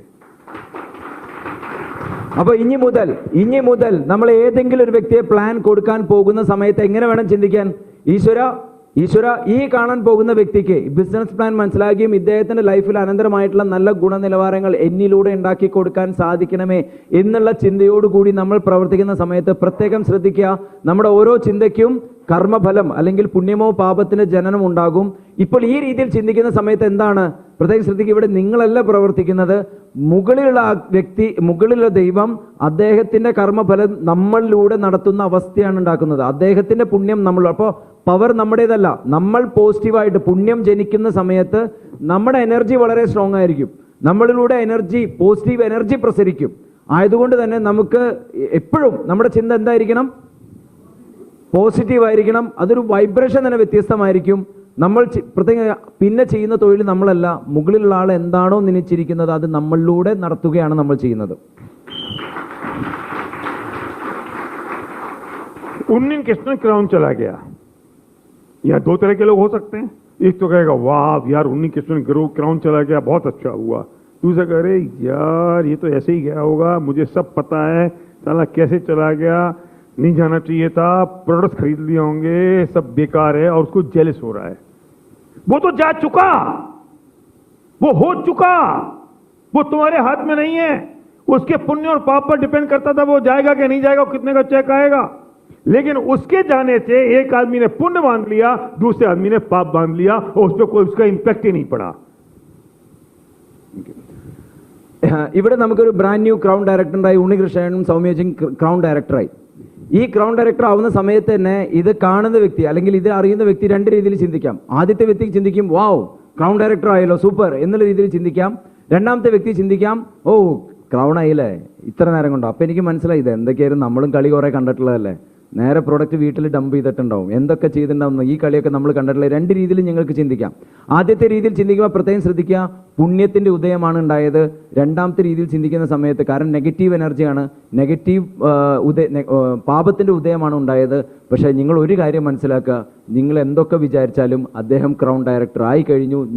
നിങ്ങളുടെ കർമ്മഫലം, നിങ്ങളുടെ വിചാരത്തിന് അനന്തരഫലമായിട്ടുള്ള പുണ്യമായാലും പാപമായാലും അത് അദ്ദേഹത്തിന് യാതൊരു ഡിഫറൻസ് ഉണ്ടാക്കുന്നില്ല. കാരണം അദ്ദേഹത്തിന് റിസൾട്ട് അദ്ദേഹത്തിന്റെ കർമ്മഫലമാണ്. അദ്ദേഹം ഓൾറെഡി ക്രൗൺ ഡയറക്ടർ ആയി കഴിഞ്ഞു. हमने फ्री में ही पाप बांध लिया, हमने फ्री में जेलिस हो गए। एक आदमी स्टेज पे बोल रहा है, अभी लीनी स्टेज पे आके बोल रही थी, ये क्या सोच सकते हैं, अच्छा इसको मौका दे दिया, मुझे तो मौका नहीं मिला, 10 मिनट बोल ली, मैं तो बोल ही नहीं। दूसरे कहते वाह कितना अच्छा बोल रही है। एक ने पाप बांध दिया, एक ने पुण्य बांध दिया, फ्री में कोई लेना देना नहीं है, this is not under your control. और हम सुबह से लेकर शाम तक ऐसे कितने बार पाप बांध रहे हैं, अपने कर्म बांध रहे हैं, वो हमारे उदय में आता है। फिर मैं भगवान से कहता हूं भगवान मुझे मेरे साथ अच्छा क्यों नहीं हो रहा है, मेरे साथ सब बुरा क्यों हो रहा है, मेरे साथ पैसे क्यों नहीं आ रहे हैं, मैंने क्या गलत काम कर दिया। तू सुबह से लेकर शाम तक जो गलत भाव कर रहा है, गलत परिणाम कर रहा है, वो तेरे उदय में आ रहे हैं। तू सोच रहा है कि तूने कुछ किया नहीं है, कैसे नहीं किया। तेरे जो ईर्षा के परिणाम हैं, तेरे जो जेलिस के परिणाम भाव हैं, तेरे जो क्रोध के भाव हैं, तेरे जो मायाचारी के और ईगो के भाव हैं, ये तू पाप बांध रहा है ना हर पल, हर मिनट, हर मोमेंट। ये कर्म उदय में आएंगे कि नहीं? ये भी तो हो सकता है कि तेरे को किसी से ईर्ष्या ना हो, चीयरफुलनेस हो। ये भी तो हो सकता है तू हर एक को अप्रिशिएट करे। ये भी तो हो सकता है कि दूसरे की ग्रोथ में अपनी ग्रोथ मान ले। ये भी तो हो सकता है कि राइट इंटेंशन और राइट विचार के साथ तू अब काम करे। ये भी तो हो सकता है। क्रोध मान माया लोभ को छोड़ा भी तो जा सकता है, उसके बाद भी तो काम हो सकता है ना। क्योंकि वो सब कर्म उदय में आते हैं और फिर मैं कहता हूं कि हे भगवान मैंने ऐसा क्या किया, मेरे साथ बुरा क्यों हो रहा है। लेकिन सुबह से लेकर शाम तक मैं बुरा बुरा बुरा करता जाता हूं। हम बात यहां तक कर रहे हैं, डाउनलाइन ग्रो कर जाता है तो मुझे तकलीफ हो जाती है। तो ये बुरे कर्म बांध रहा हूं कि नहीं, अपलाइन ग्रो कर रहा है तो मुझे तकलीफ हो रही है। तुम्हारी तकलीफ से रुक जाएगा, तुम्हारी तकलीफ से वो रुकने वाला नहीं है, क्योंकि उसके कर्म उसके साथ हैं, उसके पुण्य पाप उसके साथ हैं, तेरे कर्म तेरे साथ हैं, तेरे पाप पुण्य तेरे साथ हैं और तेरे से गलत विचारों से तूने पाप बांध लिया, उसका कुछ बिगड़ा नहीं। तो क्या करें? हर पल, हर मोमेंट एक बात याद रखना, इन भावों का फल क्या होगा। तुम्हें पता है कौन से भाव पाप के हैं और कौन से भाव पुण्य के हैं। तुम जानते हो, तुम्हें मालूम है कौन से भावों से कर्म, अच्छे कर्म बन रहे हैं और कौन से भावों से बुरे कर्म बन रहे हैं। लेकिन हम भूल जाते हैं हर पल, हर मिनट, हर क्षण ये बात सोचें कि इन भावों का फल क्या होगा, अच्छे कर्म बनेंगे कि बुरे। और जैसे ही आपको विचार आएगा इन भावों का फल क्या होगा, तुरंत आपके बुरे भाव खत्म हो जाएंगे और अच्छे भाव आपके पैदा हो जाएंगे। सॉरी, लंबा ज्यादा कर दिया ना मैंने। नहीं, ഇത് മനസ്സിലാക്കിയാൽ നിങ്ങൾ നന്നാവും കേട്ടോ. ഓക്കെ, ഇപ്പോൾ ഇവിടെ രാവിലെ ലിനി ചേച്ചി വന്ന് സംസാരിച്ച സമയത്ത് ബാക്കിയുള്ള ആൾക്കാർക്ക് വേറെ രീതിയിൽ ചിന്തിക്കാം. ഒരാൾ ഇങ്ങനെ സെഷൻ കേട്ടിരിക്കുകയാണ്, ഓ ആയി നന്നായിട്ടുണ്ട്, ആ ഓക്കെ ഇന്ന പോയിന്റ് അന്നായിരുന്നു, എനിക്ക് ഇന്നത് ഇഷ്ടപ്പെട്ടു, ശ്രദ്ധിച്ചിരിക്കാം. വേറൊരാൾക്ക് ചിന്തിക്കാം, ലിനി ചേച്ചി ഷൈൻ ചെയ്തു, എനിക്ക് ഷൈൻ ചെയ്യാൻ പറ്റിയില്ല, അവർക്ക് ഇത്ര സമയം കൊടുത്തു, എനിക്ക് ഇത്ര സമയം കിട്ടിയില്ല. ശരിയല്ലേ? പക്ഷെ ഇപ്പൊ ആദ്യത്തെ വിചാരത്തിന്റെ ഭാവം, വികാരത്തോട് കൂടിയിട്ടുള്ള വിചാരമാണ് ഭാവം. അപ്പൊ നമുക്ക് ഭാവം എന്ന് പറയാം. അപ്പൊ ആദ്യത്തെ ഭാവത്തിന്റെ അനന്തരഫലം എന്താണ്? പുണ്യമാണോ പാപമാണോ? ഞാൻ പറഞ്ഞത് മനസ്സിലാവില്ലേ? ആദ്യം അവരെന്താ ചിന്തിച്ചത്? ലിനി ചേച്ചിയുടെ സെഷൻ കേട്ടിരിക്കുകയായിരുന്നു, അത് എൻജോയ് ചെയ്യായിരുന്നു, അതിൽ നിന്ന് പോയിന്റ്സ് എടുക്കായിരുന്നു. രണ്ടാമത്തെ ആൾ ചിന്തിച്ചത്, ലിനി ചേച്ചി ഇത്ര സമയം കിട്ടി, അവർക്ക് സ്റ്റേജിൽ റെക്കഗ്നീഷൻ കിട്ടി, എനിക്ക് റെക്കഗ്നീഷൻ കിട്ടിയില്ല. ഇതാണ് രണ്ട് ചിന്ത. അപ്പൊ ആദ്യത്തെ ചിന്തയുടെ ഭാവം എന്ന് പറഞ്ഞാൽ പുണ്യമാണോ പാപമാണോ? രണ്ടാമത്തേന്റെയോ? പ്രത്യേകം ശ്രദ്ധിക്കുക, നിങ്ങളുടെ ചിന്തയ്ക്ക് അനന്തരഫലമായിട്ട് നിങ്ങൾ ഫ്രീ ആയിട്ട് പുണ്യം ഉണ്ടാക്കി പാപം ഉണ്ടാക്കി, ലിനി ചേച്ചിക്ക് അതുമായിട്ട് യാതൊരുവിധ ബന്ധവുമില്ല. ക്ലിയർ ആണല്ലോ? അപ്പോ ഇതിന് അനന്തരഫലം എന്താ ഉണ്ടാക്കുന്നത്? പ്രത്യേകം ശ്രദ്ധിക്കുക, ഇതിന് അനന്തരഫലം എന്താ ഉണ്ടാക്കുന്നത്? ഇപ്പോൾ നിങ്ങളുടെ ഒരു ഡൗൺ ലൈൻ ഗ്രോ ചെയ്തു, അദ്ദേഹം ചിലപ്പോൾ നല്ല രീതിയിൽ ബിസിനസ് ബിൽഡ് ചെയ്തു. ആ സമയത്ത് നിങ്ങൾക്ക് പല രീതിയിൽ ഫീലിംഗ് ഉണ്ടാവാം. നിങ്ങൾക്ക് അത് തോന്നാം, പക്ഷേ ഇവൻ ചെയ്ത് ശരിയായില്ല, എന്നെക്കാളും മുകളിലേക്ക് പോയി, ഇവൻ ചെയ്ത് അങ്ങനെയില്ല, ആ രീതിയിൽ ചിന്തിക്കാം. അതല്ലെങ്കിൽ നിങ്ങൾക്ക് ചിന്തിക്കാം, നിങ്ങൾക്ക് അവനെ ചീറപ്പ് ചെയ്യാം, ഓ വാവ് അവൻ നന്നായിട്ട് ഗ്രോ ചെയ്തു, ഗുഡ്, നിങ്ങൾക്ക് അവനെ പ്രൊമോട്ട് ചെയ്യാം. പുണ്യവും പാപവും ആരുണ്ടാക്കി? നമ്മൾ തന്നെ ഉണ്ടാക്കി, നമ്മുടെ ഭാവത്തിന് അനന്തരഫലം ഉണ്ടാക്കി. അതും അവനുമായിട്ട് ഒരു ബന്ധവുമില്ല. കാരണം അവന്റെ ജീവിതത്തിൽ നടക്കുന്നത് അവന്റെ പുണ്യവും ഭാവവും അവന്റെ കർമ്മഫലത്തിന്റെ അനന്തരഫലമാണ്. നമ്മുടെ ജീവിതത്തിന്റെ അനന്തരഫലം നമ്മൾ ചിന്തിക്കുന്ന അനുസരിച്ചാണ്. ഇപ്പൊ മനസ്സിലായല്ലോ? ക്ലിയർ ആണല്ലോ? എന്നിട്ട് നമ്മൾ ചെയ്യുന്നത് എന്താ? നമ്മൾ രാവിലെ തൊട്ട് വൈകുന്നേരം ഫ്രീ ആയിട്ട് കുറെ പുണ്യം ഉണ്ടാക്കുന്നുണ്ട്, അതിനേക്കാളും കുറെ ഞാൻ പറഞ്ഞില്ല, അത് നിങ്ങൾ പറഞ്ഞത്. കാരണം ഇപ്പൊ നമ്മൾ ചിന്തിച്ചു തുടങ്ങി. ഇനി നമ്മൾ ചെയ്യുന്നത് എന്താ? എന്നിട്ട് നമ്മളിങ്ങനെ ഇരുന്നിട്ട് ഈശ്വരൻ്റെ അടുത്ത് പറയണം, ഈശ്വര ഞാൻ എന്ത് ഞാൻ ചെയ്തിട്ടാ നീ എൻ്റെ ജീവിതത്തിൽ ഇങ്ങനെ ബുദ്ധിമുട്ട് തരണത്? നമ്മൾ പറയാറുണ്ടോ ഇല്ലയോ, ഞാൻ എന്ത് ചെയ്തിട്ടാ നീ എന്നെ ഇങ്ങനെ ബുദ്ധിമുട്ടിക്കണത്? പക്ഷെ പ്രത്യേകം ശ്രദ്ധിക്കുക, പുണ്യവും പാപവും ഉദയം ഉണ്ടാകാൻ വേണ്ടി നമ്മൾ ചെയ്യേണ്ടതുണ്ടോ? ചിന്തിച്ചാൽ മതിയോ? ഭാവം ഉണ്ടായാൽ മതി, പുണ്യവും പാപവും ഉണ്ടാവും. അപ്പൊ നമ്മുടെ ഭാവത്തെ നമ്മൾ ചിന്തിക്കുന്നില്ല. നമ്മൾ ഇവിടെ വന്നിട്ട് ഈശ്വരനോട് ചോദിക്കുകയാണ്, ഈശ്വര ഞാൻ എന്ത് പാപം ചെയ്തിട്ടാണ് നീ എനിക്ക് ഇങ്ങനെ ചെയ്യുന്നത്? പക്ഷെ പ്രത്യേകം മനസ്സിലാക്കുക, രാവിലെ തൊട്ട് വൈകുന്നേരം വരെ നമ്മൾ ചെയ്യുന്ന ഭാവത്തിന്റെ അനന്തരഫലം പുണ്യം കൂടുതലാണോ പാപം കൂടുതലാണോ? അത് ഓരോരുത്തരെ ഡിപ്പെൻഡ് ചെയ്യും, സ്വന്തം ഇതുപോലെ ഇരിക്കും. പക്ഷേ നിങ്ങൾ ചിന്തിക്കേണ്ട, ഓരോ സമയത്തും നിങ്ങൾ ചിന്തിക്കേണ്ട ഒരു കാര്യമുണ്ട്, ഇൻ ഭാവോ കാ ഫൽ ക്യാ ഹോഗാ? ഞാൻ ഇപ്പൊ ചിന്തിച്ചിരിക്കുന്ന അല്ലെങ്കിൽ എന്റെ ഇപ്പൊ മനസ്സിലുള്ള ഭാവത്തിന്റെ അനന്തരഫലം എന്തായിരിക്കും? इसको तमिल में कैसे, तेलुगु में कैसे बोले, मलयालम में कैसे बोलेंगे? इन भावों का फल क्या होगा? ഈ ഭാവത്തിന്റെ അനന്തരഫലം എന്തായിരിക്കും? समझ में आ गया? ऐसे ही बोलते हैं. और ये एक कोटेशन है, इसे स्टिकर बना दो, सुधी से स्टिकर बना दो, स्टिकर है ना. और फ्री में नहीं देना, पैसे में दे के देना. 1 रुपए 2 रुपए का 5 रुपए का बनेगा, 10 रुपए का. वो स्टिकर बर्तन सुनो, वो स्टिकर बनाना, स्टिकर, और वो स्टिकर को लगा दो अपने बाथरूम में. क्यों? क्योंकि बाथरूम में सबसे ज्यादा बुरे विचार आते हैं. क्योंकि तब आप अकेले में बैठे होते हो ना, तो लॉन्ग थॉट प्रोसेस चलता है आपका. उसको लगा दो आप बेडरूम में अपनी कबाट पर. क्योंकि पति पत्नी के झगड़े हैं ना, बेडरूम में होते हैं. जब आपके झगड़े हो ना, तब आप देखना इन भावों का फल क्या होगा. तो झगड़ा खत्म हो जाएगा. पत्नी से आप कहोगे ऐसा ही लव यू, झगड़ा खत्म हो जाएगा आपका. आप अपनी गाड़ी के स्टीयरिंग पे लगा देना, गाड़ी की स्टेरिंग में लगा दो, इन भावों का फल क्या होगा। जब ट्रैफिक में आप फंस रहे हो, आपको गुस्सा आ रहा है, सामने वाला गलत चला रहा है, तब देखना इन भावों का फल क्या होगा। You can not do in others, तो तुम देखना इन भावों का फल क्या होगा। मोबाइल की स्क्रीन गार्ड पे लगा दो। जब मीटिंग में बैठे हो और आपको किसी जेलस हो रही है, आपको तकलीफ हो रही है, गुस्सा आ रहा है, तो देखना इन भावों का फल क्या होगा।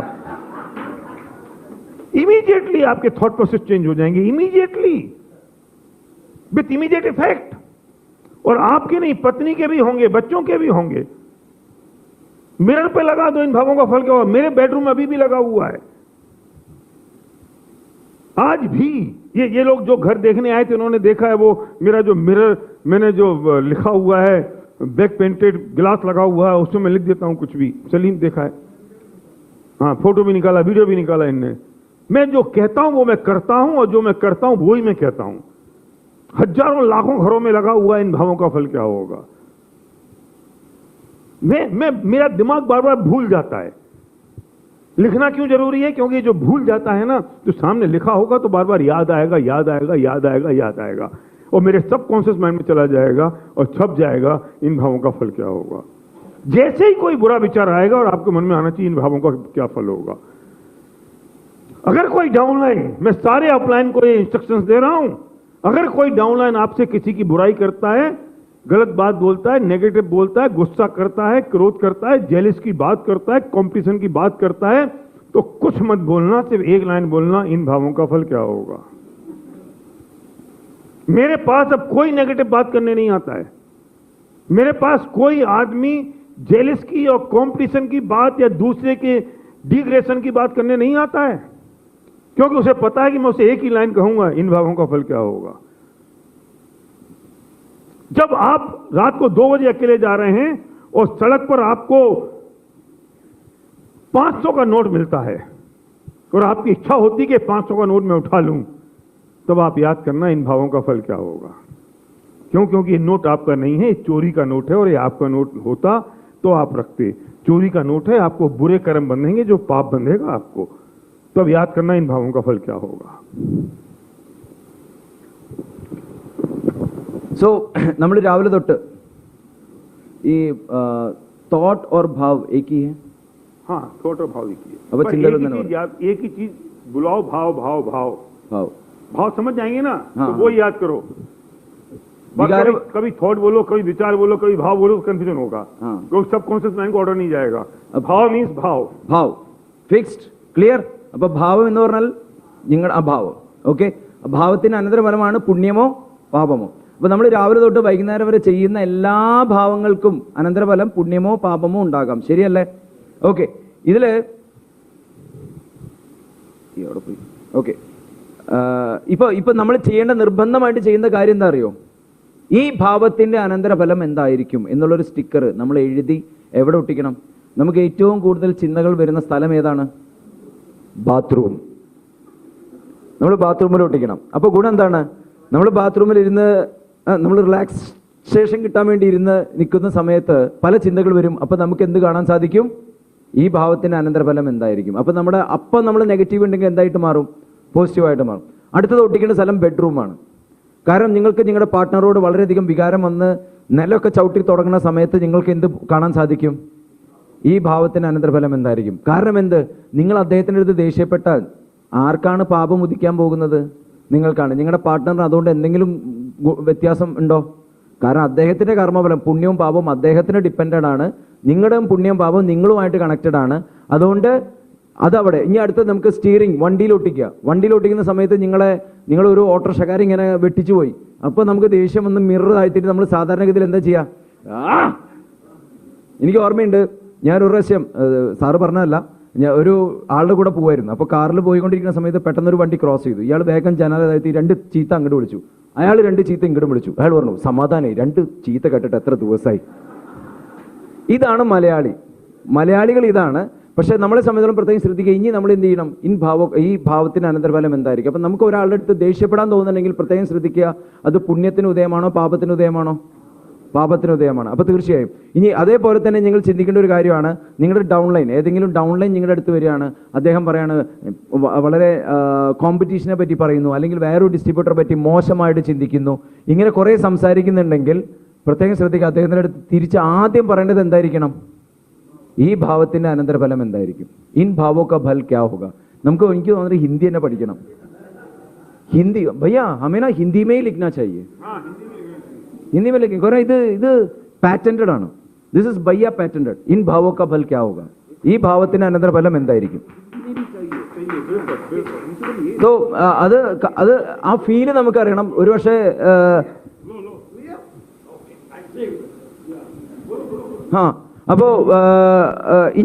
അപ്പോ നമ്മളൊരു കോമ്പറ്റീഷൻ, നമ്മുടെ ഡൗൺലൈൻ എന്ത് പറഞ്ഞു വന്നാലും നമ്മൾ എന്താ പറയേണ്ടത്? ഇൻ ഭാവോ കാ ഫൽ ക്യാ ഹോഗ. ഈ ഭാവത്തിന് അനന്തരഫലം എന്തായിരിക്കും? ഈവൻ നിങ്ങൾക്ക് താഴ്ത്തുന്ന 500 നോട്ട് കളഞ്ഞു കിട്ടുന്ന സമയത്ത്, എടുക്കുന്ന സമയത്ത് നിങ്ങൾ ചിന്തിക്കണം. നിങ്ങളുടെ ജീവിതത്തിൽ എപ്പോഴും നിങ്ങൾ എന്താണ് ചിന്തിക്കേണ്ടത്? ഈ ഭാവത്തിന് അനന്തരഫലം എന്തായിരിക്കും? ഇൻ ഭാവോ കാ ഫൽ.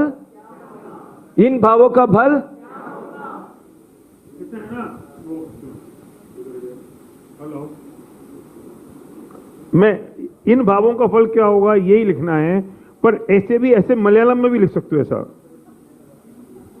ये मलयालम में लिखा है मैंने. इन भावों का फल क्या होगा, वैसे अंग्रेजी में रोमन में लिखते हैं ना, क्या हाल है, तो KYAHAAL, ऐसा इन भावों का फल क्या होगा ऐसा भी लिख सकते हैं ना. आजकल मलयालम और हिंदी दोनों इंग्लिश में टाइप करके. हाँ वही ऐसा. हाँ मनोज, तुम बनाओगे पोस्टर 48 आवर्स में. ओके. और सबको पैसे में दोगे. उसका कर्मफल मुझे मिलेगा. हाँ तुमको मिलेगा. हाँ पूछो.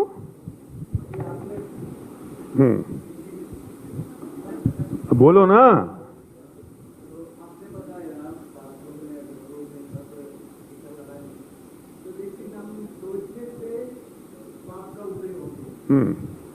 पाप का बंद हो गया, राइट?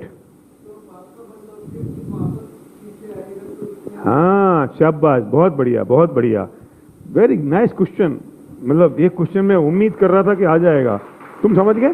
हाँ क्वेश्चन बोलो. ഇപ്പോൾ നമ്മൾ ഒരു കാര്യം കൂടി പറഞ്ഞു. നമ്മൾ ഇൻ ഭാവോ കാ ഫൽ ക്യാ ഹോഗ മൊബൈലിൽ സ്ക്രീനിലും കൂടി വെക്കണം. കാരണം എപ്പോഴെങ്കിലും നമ്മൾ ഡൗൺലൈൻ എന്തെങ്കിലും നമ്മൾ ദേഷ്യം വന്നു കഴിഞ്ഞാൽ അപ്പോൾ നമ്മൾ ഫോൺ എടുക്കുമ്പോൾ നമുക്ക് എന്ത് കാണാൻ സാധിക്കണം? ഇൻ ഭാവോ കാ ഫൽ ക്യാ ഹോഗ. അപ്പോൾ മനോജ് ചേട്ടൻ വളരെ രസകരമായിട്ടുള്ള ക്വസ്റ്റ്യൻ ചോദിച്ചു. നമ്മൾ ഭാവം വന്നതിന് ശേഷമാണ് ഈ സ്റ്റേറ്റ്മെന്റ് നോക്കുന്നത്. അപ്പോൾ ഭാവം വന്നപ്പോൾ തന്നെ പുണ്യത്തിന്റെയോ പാപത്തിന്റെയോ ഉദയം ഉണ്ടായി കഴിഞ്ഞു.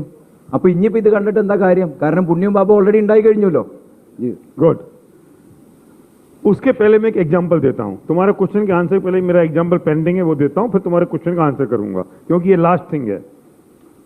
आप एर्नाकुलम के स्टेशन पे जा रहे हैं, रात को 2 बजे हैं, और एक महिला, एक बहन बहुत कम कपड़ों में वहां पर लेटी हुई है. 4 लोग वहां से क्रॉस कर रहे हैं.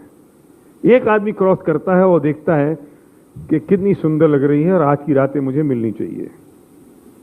दूसरा आदमी निकलता है, वो कहता है यार मैं इसे उठा के ले जाता हूं, निकल जाता है. तीसरा आदमी आता है, उसकी नजर भी नहीं जाती. और चौथा आदमी आता है, वो कहता है बहन तुम ठंड में बिना कपड़ों के यहां क्यों लेटी हो, ये मेरा शॉल ओढ़ लो, मेरे घर चलो, मेरी पत्नी और मेरी बच्ची है, आज रात वहां रुक जाना, और अगले दिन सुबह, कल सुबह मैं और मेरी पत्नी तुम्हें तुम्हारे घर छोड़ देंगे. मैं पूछता हूं, ये 4 लोगों ने सेम सिचुएशन से क्रॉस हुए. सिचुएशन इज सेम, लेकिन उन चारों को एक सा कर्म बंद होगा कि अलग अलग? अगर एक सा होगा तो ये पॉसिबल नहीं है ईश्वर के अदालत में, और अलग अलग होगा तो उस महिला ने कुछ किया क्या? नहीं किया. उस बहन ने कुछ किया क्या? नहीं किया. किसने किया? Who is responsible? These four are responsible only. एक महापाप के लिए रिस्पॉन्सिबल है, एक कुछ कम पाप के लिए रिस्पॉन्सिबल है, एक बिल्कुल पाप के लिए रिस्पॉन्सिबल नहीं है, दूसरा पुण्य के लिए रिस्पॉन्सिबल है. तो इसका मतलब सामने वाले ने कुछ नहीं किया, तो रूल तो एक काम करेगा. जब उस बहन ने कुछ नहीं किया और चारों ने देखा तो चारों को अलग अलग पाप बंधा, पुण्य बंधा, उसके कर्म बंधे. ऐसे ही हम किसी के लिए कोई भी भाव करते हैं, उसका जिम्मेदार वो व्यक्ति नहीं है जिसके कारण हमने भाव किए, हम ही जिम्मेदार हैं, क्योंकि वो कर्मबंध मुझे होगा, किसी दूसरे को नहीं होगा। अब जब उसके मन में बुरा विचार आया कि आज की रात ये महिला मुझे मिल जाए, विचार आया ना, और उसी पल उसको आ जाए इन भावों का फल क्या होगा, नहीं नहीं नहीं नहीं नहीं, this is not my job, oh so sorry. ये सिचुएशन भी तो हो सकती है, दिस इज सॉल्यूशन। ये मैं सॉल्यूशन की बात कह रहा हूं। वो उसके साथ गलत काम कर सकता था, लेकिन ये विचार आया कि इन भावों का फल क्या होगा, तो उसी वक्त वो भाव रुक गया, खत्म हो गया और वो आगे बढ़ गया। तुम्हारे उत्तर का प्रश्न का भी उत्तर मिला ना? हाँ, तो उसको पुण्य बन गया उसका। तो जैसे आपने गुस्सा किया, बहुत तेज गुस्सा आया और सामने लिखा इन भावों का फल क्या होगा, और आप शांत हो गए, तो वो गुस्सा जो आधा घंटे चल सकता था वो 5 मिनट में खत्म हो गया ना। तो 25 मिनट तो आपके सेव हुए क्या नहीं? वो जो कर्म 25 मिनट और बनते, वे कर्म कम हुए ना। और धीरे धीरे करके जब ये सब कॉन्शियस माइंड को ऑर्डर हो जाएगा, तो आपकी जिंदगी, आपकी पर्सनैलिटी, आपके थॉट प्रोसेस ऐसा हो जाएगा कि आपको गलत विचार और बुरा विचार आएगा ही नहीं। शुरू में आएगा, फिर वो बाद में आएगा नहीं। क्यों? क्योंकि वो आपके सबकॉन्शियस में चला गया, आपका जीवन वैसा हो गया, आपके विचार। अभी कोई अगर ग्रो करता तो मुझे तकलीफ होती है? नहीं होती। क्यों? क्यों? मेरे सबकॉन्शियस में जा चुका है। I will be happy. अगर सिद्धार्थ सिंह का चेक मेरे से ज्यादा बढ़िया आता है तो मुझे ज्यादा खुशी होती है, चलो कोई आदमी तो पैसा बनाया। अगर मुझे जलन हो जाए तो मैं उसके कंपटीशन में आ जाऊं कि मैं तेरे से ज्यादा तेज जाऊंगा? नहीं, मैं किसी के कंपटीशन में नहीं हूं। मुझे मेरे पुण्य पाप से मिलने वाला है, उसे उसके पुण्य पाप से मिलने वाला है।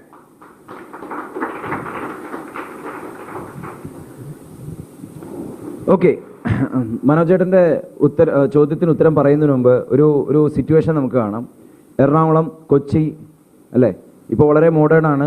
നമ്മൾ രാത്രി 2 മണിക്ക് ഒരു അധികം ആൾക്കാർ ഒട്ടുമില്ലാത്ത ഒരു ഏരിയയിലൂടെ ഓരോരുത്തരായിട്ട് ഒരു 4 പേര് കടന്നു പോവുകയാണ്. ആ ഏരിയയിൽ ഒരു സ്ത്രീ കുറച്ച് മോഡേൺ ആയിട്ടുള്ള ഡ്രസ്സ് ഇട്ട്, അല്പം വസ്ത്രധാരണം വളരെ ഷോർട്ടാണ്, ഡ്രസ്സ് എന്ന് വെച്ചാൽ മോഡേൺ ഡ്രസ്സാണ്, ഷോർട്ട്സ് ഒക്കെയാണ്. അപ്പോൾ ആ സ്ത്രീ അവിടെ കിടക്കുകയാണ്. ഓക്കെ, അപ്പോൾ ആദ്യത്തെ ഒരാൾ ആ വഴി കടന്നു പോകുന്നു. സാധാരണഗതിയിൽ ആദ്യത്തെ ആൾ ചിന്തിച്ചു, ഒരു രാത്രിക്കൊന്ന് കിട്ടിയിരുന്നെങ്കിൽ ഉഷാറാക്കായിരുന്നു. രണ്ടാമത്തെ ആൾ അതിലൂടെ കടന്നുപോയി, ആൾ വിചാരിച്ചു ആളെ വീട്ടിലേക്ക് കൊണ്ടുപോയാലോ എന്നുള്ള രീതിയിൽ ചിന്തിച്ചു. മൂന്നാമത്തെ ആൾ മൈൻഡ് ചെയ്യാൻ തന്നെ പോയില്ല, നേരിട്ട് നടന്നു പോയി.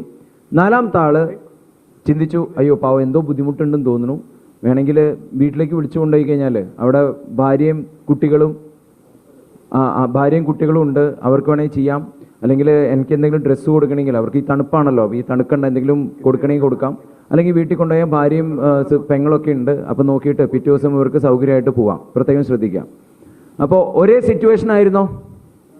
സിറ്റുവേഷൻ ഒന്ന് തന്നെയായിരുന്നു. ആൾക്കാർ 4 പേര് വന്നു, എല്ലാവരും ഒരേപോലെയാണോ ചിന്തിച്ചത്? 4 പേരും 4 രീതിയിലാണ് ചിന്തിച്ചത്. ഈ 4 രീതിയിൽ ചിന്തിക്കുന്ന സമയത്ത് ഭാവത്തിൻ്റെ ഫലം ഒന്ന് തന്നെയായിരിക്കും, വ്യത്യസ്തമായിരിക്കും? വ്യത്യസ്തമായിരിക്കും. ആദ്യത്തെ ആൾ ചിന്തിച്ചതിന് വളരെയധികം നെഗറ്റീവ് ഉണ്ടാവും, രണ്ടാമത്തെ ആൾക്ക് നെഗറ്റിവിറ്റി കുറയും, മൂന്നാമത്തെ ആൾ ന്യൂട്രലാണ്, നാലാമത്തെ ആൾ പുണ്യമുദയമാണ് ഉണ്ടായത്. ഓക്കെ, അപ്പോൾ വ്യത്യസ്തമായിട്ടുള്ള രീതിയാണ്. പക്ഷെ നിങ്ങൾ ഒരു കാര്യം മനസ്സിലാക്കുക, ഇവർക്ക് ഈ ഭാവം അല്ലെങ്കിൽ ഈ കർമ്മഫലം ഉണ്ടാവാൻ വേണ്ടി ആ ലേഡി എന്ത് ചെയ്തിട്ടുണ്ട്? ലേഡി ഒന്നും ചെയ്തിട്ടില്ല. എന്ന് വെച്ചാൽ നമ്മുടെ പുണ്യത്തിൻ്റെയോ ഉദയത്തിൻ്റെയോ അവകാശി ആരാണ്? നമ്മൾ തന്നെയാണ്. കൃത്യമാണല്ലോ, ശരിയാണല്ലോ. ഓക്കെ, അപ്പോൾ നിങ്ങൾക്ക് എപ്പോഴെങ്കിലും ഇനി ഈ ചോദ്യത്തിന് മറുപടിക്ക് വരികയാണ്, നിങ്ങൾക്ക് എപ്പോഴെങ്കിലും ഒരു ദേഷ്യം വരികയാണ്, അല്ലെങ്കിൽ നിങ്ങൾക്കൊരു മോശം വികാരം വരികയാണ് ആരോടെങ്കിലും, ആ സമയത്ത് നിങ്ങളിത് കാണുകയാണ്, ഭാവുക ഫൽ ക്യാ ഹോഗ, ഈ ഭാവത്തിൻ്റെ അനന്തരഫലം എന്തായിരിക്കും? ഇത് കാണുന്ന സമയത്ത് തന്നെ നിങ്ങൾക്ക് എന്ത് ഫീൽ ചെയ്യും? അല്ല ശരിയല്ല, ഈ ചിന്ത ശരിയല്ല, മാറ്റി. ഓക്കെ, അപ്പോൾ ഗുണം എന്താണ്? നിങ്ങൾക്ക് ഒരുപക്ഷെ 25 ഒരു ദേഷ്യം, നിങ്ങൾ വളരെ ദേഷ്യം വന്ന് നിൽക്കുന്ന സമയത്ത്, സപ്പോസ് ഈ തത്വചിന്ത നിങ്ങൾക്കില്ലെങ്കിൽ, നിങ്ങൾ നേരെ ദേഷ്യം വന്നിട്ട് കുറേ കാര്യങ്ങൾ ചെയ്യുന്നു, മേ ബി ഫൈറ്റിലേക്ക് ഏർപ്പെടും. അതൊരു 20-25 മിനിറ്റ് വരെ നിങ്ങളുടെ ഭാവത്തിനെ വളരെ ദേഷ്യഭാവത്തോടു കൂടി നിർത്തും. ശരിയാണല്ലോ. പക്ഷേ ഇൻ ഭാവോ കാ ഫൽ ക്യാ ഹോഗ എന്നത് നമ്മുടെ മനസ്സിലുണ്ടെങ്കിൽ ദേഷ്യം വന്ന ഉടനെ തന്നെ നിങ്ങളത് ചിന്തിക്കുകയാണ്. നിങ്ങൾ പറഞ്ഞ അത് ശരിയല്ല, അത് എനിക്ക് തന്നെയാണ് പ്രശ്നം എന്ന് പറഞ്ഞ് നിങ്ങൾ അവിടെ നിന്ന് പോസിറ്റീവായി. അപ്പോൾ ഈ കർമ്മഫലത്തിൻ്റെ ഒരു പ്രത്യേകം ശ്രദ്ധിക്കുക, സിറ്റുവേഷൻ ഒന്നാണെങ്കിലും ചിന്താഗതി മാറുന്നതിനനുസരിച്ച് കർമ്മഫലം മാറുമെങ്കിൽ നിങ്ങൾക്ക് ചിന്ത വന്നു, മോശമായിട്ടുള്ള ചിന്ത, ദേഷ്യമോ അസൂയോ എന്തും ആയിക്കൊള്ളട്ടെ, ആ വന്ന ഉടനെ തന്നെ അതിൻ്റെ കർമ്മഫലത്തെ പറ്റി നിങ്ങൾക്ക് അറിയുന്നതുകൊണ്ട് ഭാവം വേഗം മാറ്റി അവിടെ നിന്ന് പിന്നെ എന്തായി, നിങ്ങളുടെ പുണ്യത്തിൻ്റെ ഉദയമായി. ശരിയാണല്ലോ. അപ്പോൾ ഇൻ ഭാവം കാ ഫൽ എന്ന് വെച്ച് കഴിഞ്ഞാൽ ഗുണം എന്താണ്? നിങ്ങൾക്ക് എപ്പോഴാണോ നിങ്ങളുടെ മനസ്സിൽ പാപം ഉദിക്കുന്നത് ആ നിമിഷം തന്നെ ആ ചിന്തയെ, ആ ഭാവത്തെ മാറ്റി നിങ്ങൾക്ക് അവിടെ നിന്ന് പുണ്യമാക്കി മാറ്റാൻ സാധിക്കും. ഇത് ഒരു പീരീഡ് കഴിയുമ്പോൾ ഇത് കണ്ടിന്യൂസ് ആയിട്ട് നിങ്ങളുടെ ഉപബോധ മനസ്സിനടുത്ത് പറഞ്ഞ് ഉപബോധ മനസ്സിന് പിന്നെ പാപത്തിൻ്റെ ഉദയത്തിന് തന്നെ താല്പര്യം ഉണ്ടാവില്ല. നിങ്ങളുടെ ജീവിതത്തിൽ എന്ത് നടന്നാലും നിങ്ങൾക്ക് പുണ്യത്തിൻ്റെ ഉദയം അഥവാ പോസിറ്റീവായിട്ട് മാത്രം ഇരിക്കുന്ന രീതിയിൽ നിങ്ങളുടെ സബ് കോൺഷ്യസ് മൈൻഡിനെ മാറ്റാനായിട്ട് സാധിക്കും. പക്ഷെ തുടക്കത്തിൽ ഇൻ ഭാവോം കാ ഫൽ ക്യാ ഹോഗ ഉള്ളതുകൊണ്ട് തുടക്കത്തിൽ അത് ചെറിയ ബുദ്ധിമുട്ടായിരിക്കും. പക്ഷെ റെഗുലറായിട്ട് ചെയ്യുന്നതോടുകൂടി അതിൻ്റെ റിസൾട്ട് ഭയങ്കര വ്യത്യസ്തമായിരിക്കും. ക്ലിയർ ആണല്ലോ. ഇപ്പോൾ എൻ്റെ കാര്യം തന്നെ എടുത്തു നോക്കാം. ഇപ്പോൾ എക്സാമ്പിൾ, സിദ്ധാർത്ഥ് സിംഗിൻ്റെ ഇൻകം ഇനിയും വളരെയും കൂടി എന്നെക്കാളും കൂടുതൽ ഇൻകം വാങ്ങിക്കുന്ന ലെവൽ എത്തിയാൽ എനിക്ക് രണ്ട് രീതിയിൽ ചിന്തിക്കാം.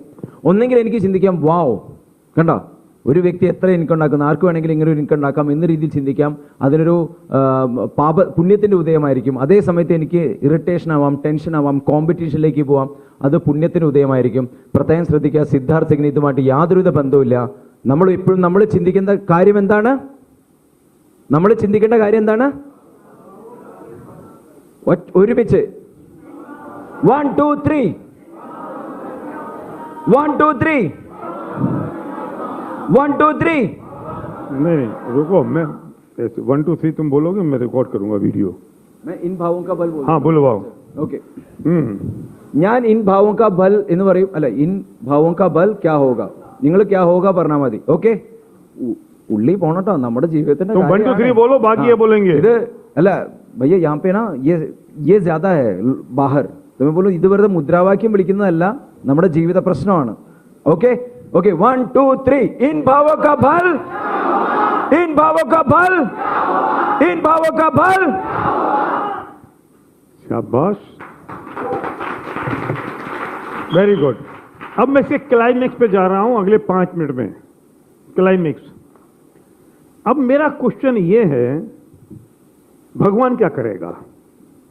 क्यों तुमको जो फल मिला वो अपने कर्मों से मिला, और कर्म किससे बंधे? तुम्हारे भावों से बंधे. तो भगवान ने कुछ किया क्या? नहीं. भगवान ने क्या किया? भगवान तुम्हें अच्छा बुरा देने वाला कहां है? क्योंकि भगवान के सब बच्चे हैं, वो किसी के साथ बुरा करे, किसी के साथ अच्छा करे, ये वो कैसे कर सकता है? तुम्हारे 2 बच्चे हैं, तुम एक बच्चे के साथ अच्छा करोगे, एक बच्चे के साथ बुरा करोगे? नहीं. तो भगवान कैसे कर सकता है किसी का अच्छा किसी का बुरा? तो होता तो है ना. तो भगवान ये कहते हैं गीता में कि तू कर्म किए जा, फल की इच्छा मत कर. लेकिन हमने उसका अर्थ निकाल लिया कि फल भगवान देगा. वे कहते हैं कि तू कर्म किए जा, फल की इच्छा मत कर, क्योंकि तुझे फल तेरे कर्मों के अनुसार मिल जाएगा. सुनना है ज्योतिष? हम क्या कह रहे हैं? भगवान ने दे दिया. भगवान कैसे दे देगा? वो गलत कर सकता है किसी के साथ? वो किसी को अंधा पैदा कर सकता है? वो किसी को लंगड़ा पैदा कर सकता है? वो किसी को गरीब पैदा करेगा, किसी को अमीर पैदा करेगा? अगर वो करने वाला होगा तो मेरे कर्मों का क्या होगा? और वो अच्छा बुरा कैसे करेगा? वो कैसे कर सकता है? मुझे तो मेरे कर्मों का ही फल मिलता है. इसलिए कहते हैं, माखनलाल चतुर्वेदी एक बहुत बड़े कवि हुए हैं हिंदी साहित्य में, आरती. उन्होंने कहा है कि हे भगवान, तू क्या कर सकता है इंसाफ, अगर प्रार्थना की रिश्वत पर कर देता है माफ. क्या कहा उन्होंने?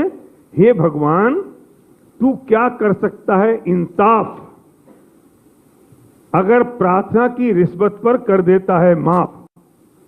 अगर कोई तेरे से प्रार्थना करे, भगवान मेरी गलती होगी, मुझे माफ कर दो, मुझे माफ कर दो, और तू माफ कर देगा, तो तू इंसाफ कैसे करेगा? ये तो कोर्ट में जज भी नहीं करता है. गलती की तो सजा मिलेगी. वो हम तेरे पास गलती करके आ जाए और फिर तुझसे माफी मांग ले, तू माफ कर देगा, तो तुझसे इंसाफ नहीं कर सकता। माखनलाल चतुर्वेदी सबसे बड़े कवि हुए हिंदी में, उन्होंने कहा है भगवान क्या करे। भगवान कहता तूने जो कर्म किए तुझे फल मिलेगा, अब तू कर्म सुधार ले तो तेरे कर्म फल अच्छा मिल जाएगा। यही तो होगा ना, वरना राम को भी तो उनके कर्मों का फल मिला और सीता मां को रावण उठा के ले गया। तो भी तो सुधार सकते थे अपने आप को, भी तो भगवान थे ना, नहीं कर पाए ना, क्योंकि कर्मों का फल तो हर एक को भोगना पड़ता है और वो सुधारा जा सकता है अपने भावों को ठीक करके। इसलिए आज से निश्चय करो कि इन भावों का फल क्या होगा। സുധീഷ്. ഓക്കെ, നമ്മൾ ക്ലൈമാക്സിലേക്ക് വന്നുകൊണ്ടിരിക്കുകയാണ്. ശ്രദ്ധ ഇനിയും നമുക്ക് കൂടുതൽ വേണം. ശ്രദ്ധ മറന്നിട്ടില്ലല്ലോ. ഓക്കെ, അപ്പോൾ ശരിക്കും മനസ്സിലാക്കുക, ഇപ്പം ഇതിൽ ദൈവത്തിൻ്റെ റോൾ എന്താ? കാരണം പുണ്യത്തിൻ്റെയും പാപത്തിൻ്റെയും ഉദയം ആര് മൂലമാണ് ഉണ്ടാവുന്നത്? നമ്മൾ തന്നെയാണ്. അപ്പോൾ ദൈവത്തിന് ഇതിൽ റോൾ എന്താണ്? ദൈവം പറഞ്ഞിട്ടൊരു കാര്യമുണ്ട് ഭഗവത്ഗീതയിൽ, കർമ്മണ്യേ വാധികാരസ്ഥേ മാ ഫലേഷു കഥാചന. നിങ്ങൾ കർമ്മത്തിൽ ഫോക്കസ് കൊടുക്കൂ, ഫലത്തെ പറ്റി ചിന്തിക്കണ്ട. പക്ഷെ നമ്മൾ എന്ത് വിചാരിച്ചു? പണിയെടുത്താൽ മതി, ഫലം ആര് തരും? ദൈവം തരും എന്നാണ് വിചാരിച്ചിരിക്കുന്നത്. പക്ഷെ പ്രത്യേകം മനസ്സിലാക്കുക, ദൈവമല്ല ഫലം തരുന്നത്. ദൈവം പറഞ്ഞിട്ടുള്ളത് കർമ്മം ചെയ്യൂ, കർമ്മത്തിനനുസരിച്ചുള്ള ഫലം കിട്ടും എന്നാണ് ദൈവം പറഞ്ഞിട്ടുള്ളത്. ക്ലിയർ ആണല്ലോ? ഓക്കെ, അപ്പൊ ഇതില് എന്തുകൊണ്ട് ദൈവം അങ്ങനെ പറയുന്നു? കാരണം ദൈവമാണ് ഫലം തരുന്നതെങ്കിൽ നിങ്ങൾ മനസ്സിലാക്കുക, നിങ്ങൾക്ക് 2 കുട്ടികളുണ്ട്. നിങ്ങൾ 2 കുട്ടികളുടെ അടുത്തും വ്യത്യസ്തമായിട്ട് ചെയ്യോ? നമ്മളൊക്കെ ദൈവത്തിന്റെ മക്കളാണ്. അപ്പൊ ദൈവമാണ് നമുക്ക് ഫലം തരുന്നെങ്കിൽ ദൈവം നമുക്ക് വ്യത്യസ്തമായിട്ടൊന്നും തരില്ല, എല്ലാം ഒരേപോലെ തന്നേനെ. പക്ഷെ നമ്മുടെ കർമ്മഫലത്തിന് അനന്തരഫലമായതുകൊണ്ടാണ് നമ്മുടെ ജീവിതം വ്യത്യസ്തമായിട്ടിരിക്കുന്നത്. ക്ലിയർ ആണോ? മനസ്സിലായിട്ടുള്ള ആൾക്കാർ നല്ലൊരു കൈയടിക്കും. ഓക്കെ, ഇനി സമയത്തിൻ്റെയും പ്രശ്നമുണ്ട് ഇതിൽ. ഇനി ഒരു ഹിന്ദി കവി പറഞ്ഞിട്ടുണ്ട്, ദൈവമേ നിനക്കെന്ത് ഇൻസാഫ്, ജസ്റ്റിസ്, നീതി, നിനക്കെന്ത് നീതിയാണ് കൊടുക്കാൻ സാധിക്കുക? കാരണം നീ പ്രാർത്ഥന എന്നുള്ള കൈക്കൂലി പോലും നിനക്ക് മാപ്പ് കൊടുക്കാൻ, പ്രാർത്ഥനയെ കൊണ്ട് മാപ്പ് കൊടുക്കാൻ നിനക്ക് സാധിക്കില്ല. നമ്മൾ പറയാണ് ഈശ്വര എൻ്റെ തെറ്റുകൾ പൊറുക്കണമേ എന്ന് പറയുന്ന സമയത്ത് പ്രത്യേകം മനസ്സിലാക്കുക, അവിടെ ഓൾറെഡി ഫിക്സ്ഡ് ആണ്. കർമ്മത്തിനനുസരിച്ചുള്ള ഫലം ഉണ്ടാകുമെന്ന് ഫിക്സ്ഡ് ആണ്. ദൈവമല്ല ഫലം ഉണ്ടാക്കുന്നത്. ഫലം ഉണ്ടാക്കുന്നത് ആരാണ്? നമ്മൾ തന്നെയാണ്. നമ്മുടെ ഭാവത്തിൻ്റെ അനന്തരഫലമാണ് ഉണ്ടാകുന്നത്. ഇവൻ ദൈവത്തിന് പോലും ഈ നിയമം ബാധകമാണ്. എങ്ങനെ? നിങ്ങൾ വിചാരിക്കുക, രാമൻ ദൈവമായിരുന്നു, എന്നിട്ട് പോലും സീതയെ രാവണൻ കൊണ്ടുപോയി. അതെന്തുകൊണ്ടാണ്? രാമന്റെ ഏതോ ഒരു കർമ്മഫലത്തിന്റെ അനന്തരഫലമായിട്ടാണ് സ്വന്തം വൈഫിനെ കിഡ്നാപ്പ് ചെയ്ത് പോകേണ്ടി വന്നത്. അത് രാമന് പോലും, അപ്പൊ ദൈവത്തിന് പോലും കർമ്മവും കർമ്മഫലവും ബാധകമാണ്. ठीक है, डन, तैयार हैं? Thank you so much, thank you.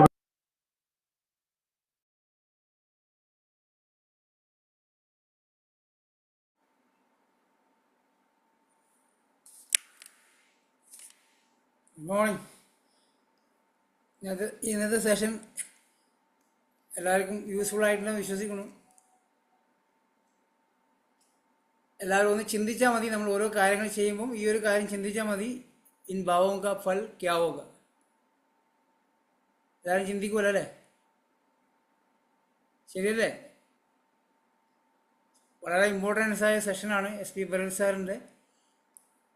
ഇത് സാറ് വർഷങ്ങളായിട്ട് ചെയ്തുകൊണ്ടിരിക്കുന്ന ഇതാണ്. പല ആൾക്കാർ ഇത് ചെയ്തുകൊണ്ടിരിക്കുന്നതാണ്. അദ്ദേഹത്തിന് നമ്മുടെ ടീം ലീഡേഴ്സിൻ്റെ പല ആൾക്കാരുടെ വീടുകളിലും അത് എഴുതി ഒട്ടിച്ച് വെച്ചിട്ടുണ്ട്, ഇൻ ഭാവോം കാ ഫൽ ക്യാ ഹോഗ. നമ്മൾ ഇതിൽ പല ആൾക്കാരും വീട്ടിൽ നിന്ന് മക്കളോട് വഴക്കൂടുമ്പോൾ, ഫാമിലിയോട് വഴക്കൂടുന്ന സമയത്തൊക്കെ ഇത് ചിന്തിച്ചാൽ നല്ല റിസൾട്ട് കിട്ടും. ഇത് സമയം അധികമായതുകൊണ്ട് ഞാൻ കൂടുതൽ ആരും സംസാരിപ്പിക്കുന്നില്ല. എല്ലാവർക്കും ഇന്നത്തെ സെഷൻ യൂസ്ഫുൾ ആയിട്ടെന്ന് വിശ്വസിക്കുന്നു. യൂസ്ഫുൾ ആയിട്ടുണ്ടെങ്കിൽ നല്ല കമൻറ്റ് വന്നുകൊണ്ടിരിക്കുന്നുണ്ട്. ഓക്കെ, നാളെയും നമുക്ക് ഇതേപോലത്തെ ഒരു സെഷനുണ്ട്. മൈൻഡ് സെറ്റിനെ കുറിച്ച് സെഷനാണ്. അപ്പോൾ നാളത്തെ CPയും അറ്റൻഡ് ചെയ്യാൻ ശ്രമിക്കുക. ഇന്ന് പല ആൾക്കാർ തിരൂർ പോകുന്ന തിരക്കായതുകൊണ്ട് കുറേ ആൾക്കാർ ട്രെയിനിലൊക്കെയാണ്. ഓക്കെ, നാളത്തെ സെഷനും മിസ്സാക്കാതെ അറ്റൻഡ് ചെയ്യുക. ഇതുപോലുള്ളൊരു സെഷൻ തന്നെ നാളെയുണ്ട് മൈൻഡ് സെറ്റിൻ്റെ. മറ്റന്നാളും അതുപോലെ തന്നെ വേറെ സെഷനുണ്ട്. ഹിന്ദി സെഷൻ ആയിരിക്കും, പക്ഷേ മലയാളത്തിൽ ട്രാൻസ്ലേഷൻ ചെയ്തതിന് എല്ലാവർക്കും മനസ്സിലായിട്ടുണ്ടെന്ന് വിശ്വസിക്കുന്നു. Okay, thank you very much. നമുക്കിന്ന് സെഷൻ വൈൻഡ് അപ്പ് ചെയ്യാം. ഇന്ന് നല്ലൊരു ദിവസം, നല്ല കർമ്മം ചെയ്യാൻ എല്ലാവർക്കും തോന്നട്ടെ. എപ്പോഴും ഇത് ഓർത്തുകൊണ്ട് തന്നെ നമ്മൾ ഒരു പ്രവൃത്തി ചെയ്യുക. കാരണം ഇൻ ഭാവോം കാ ഫൽ ക്യാ ഹോഗ, അത് നമുക്ക് തന്നിരിക്കും, ഫലം ലഭിച്ചിരിക്കുന്നുണ്ടാവും. അതുകൊണ്ട് നമ്മളെല്ലാവരും കർമ്മം ചെയ്യുക, റിസൾട്ട് വന്നോളും. ആ ബിസിനസ് മൈൻഡിൽ അദ്ദേഹം പറഞ്ഞ കാര്യം ശ്രദ്ധിച്ചിട്ടുണ്ടാവും.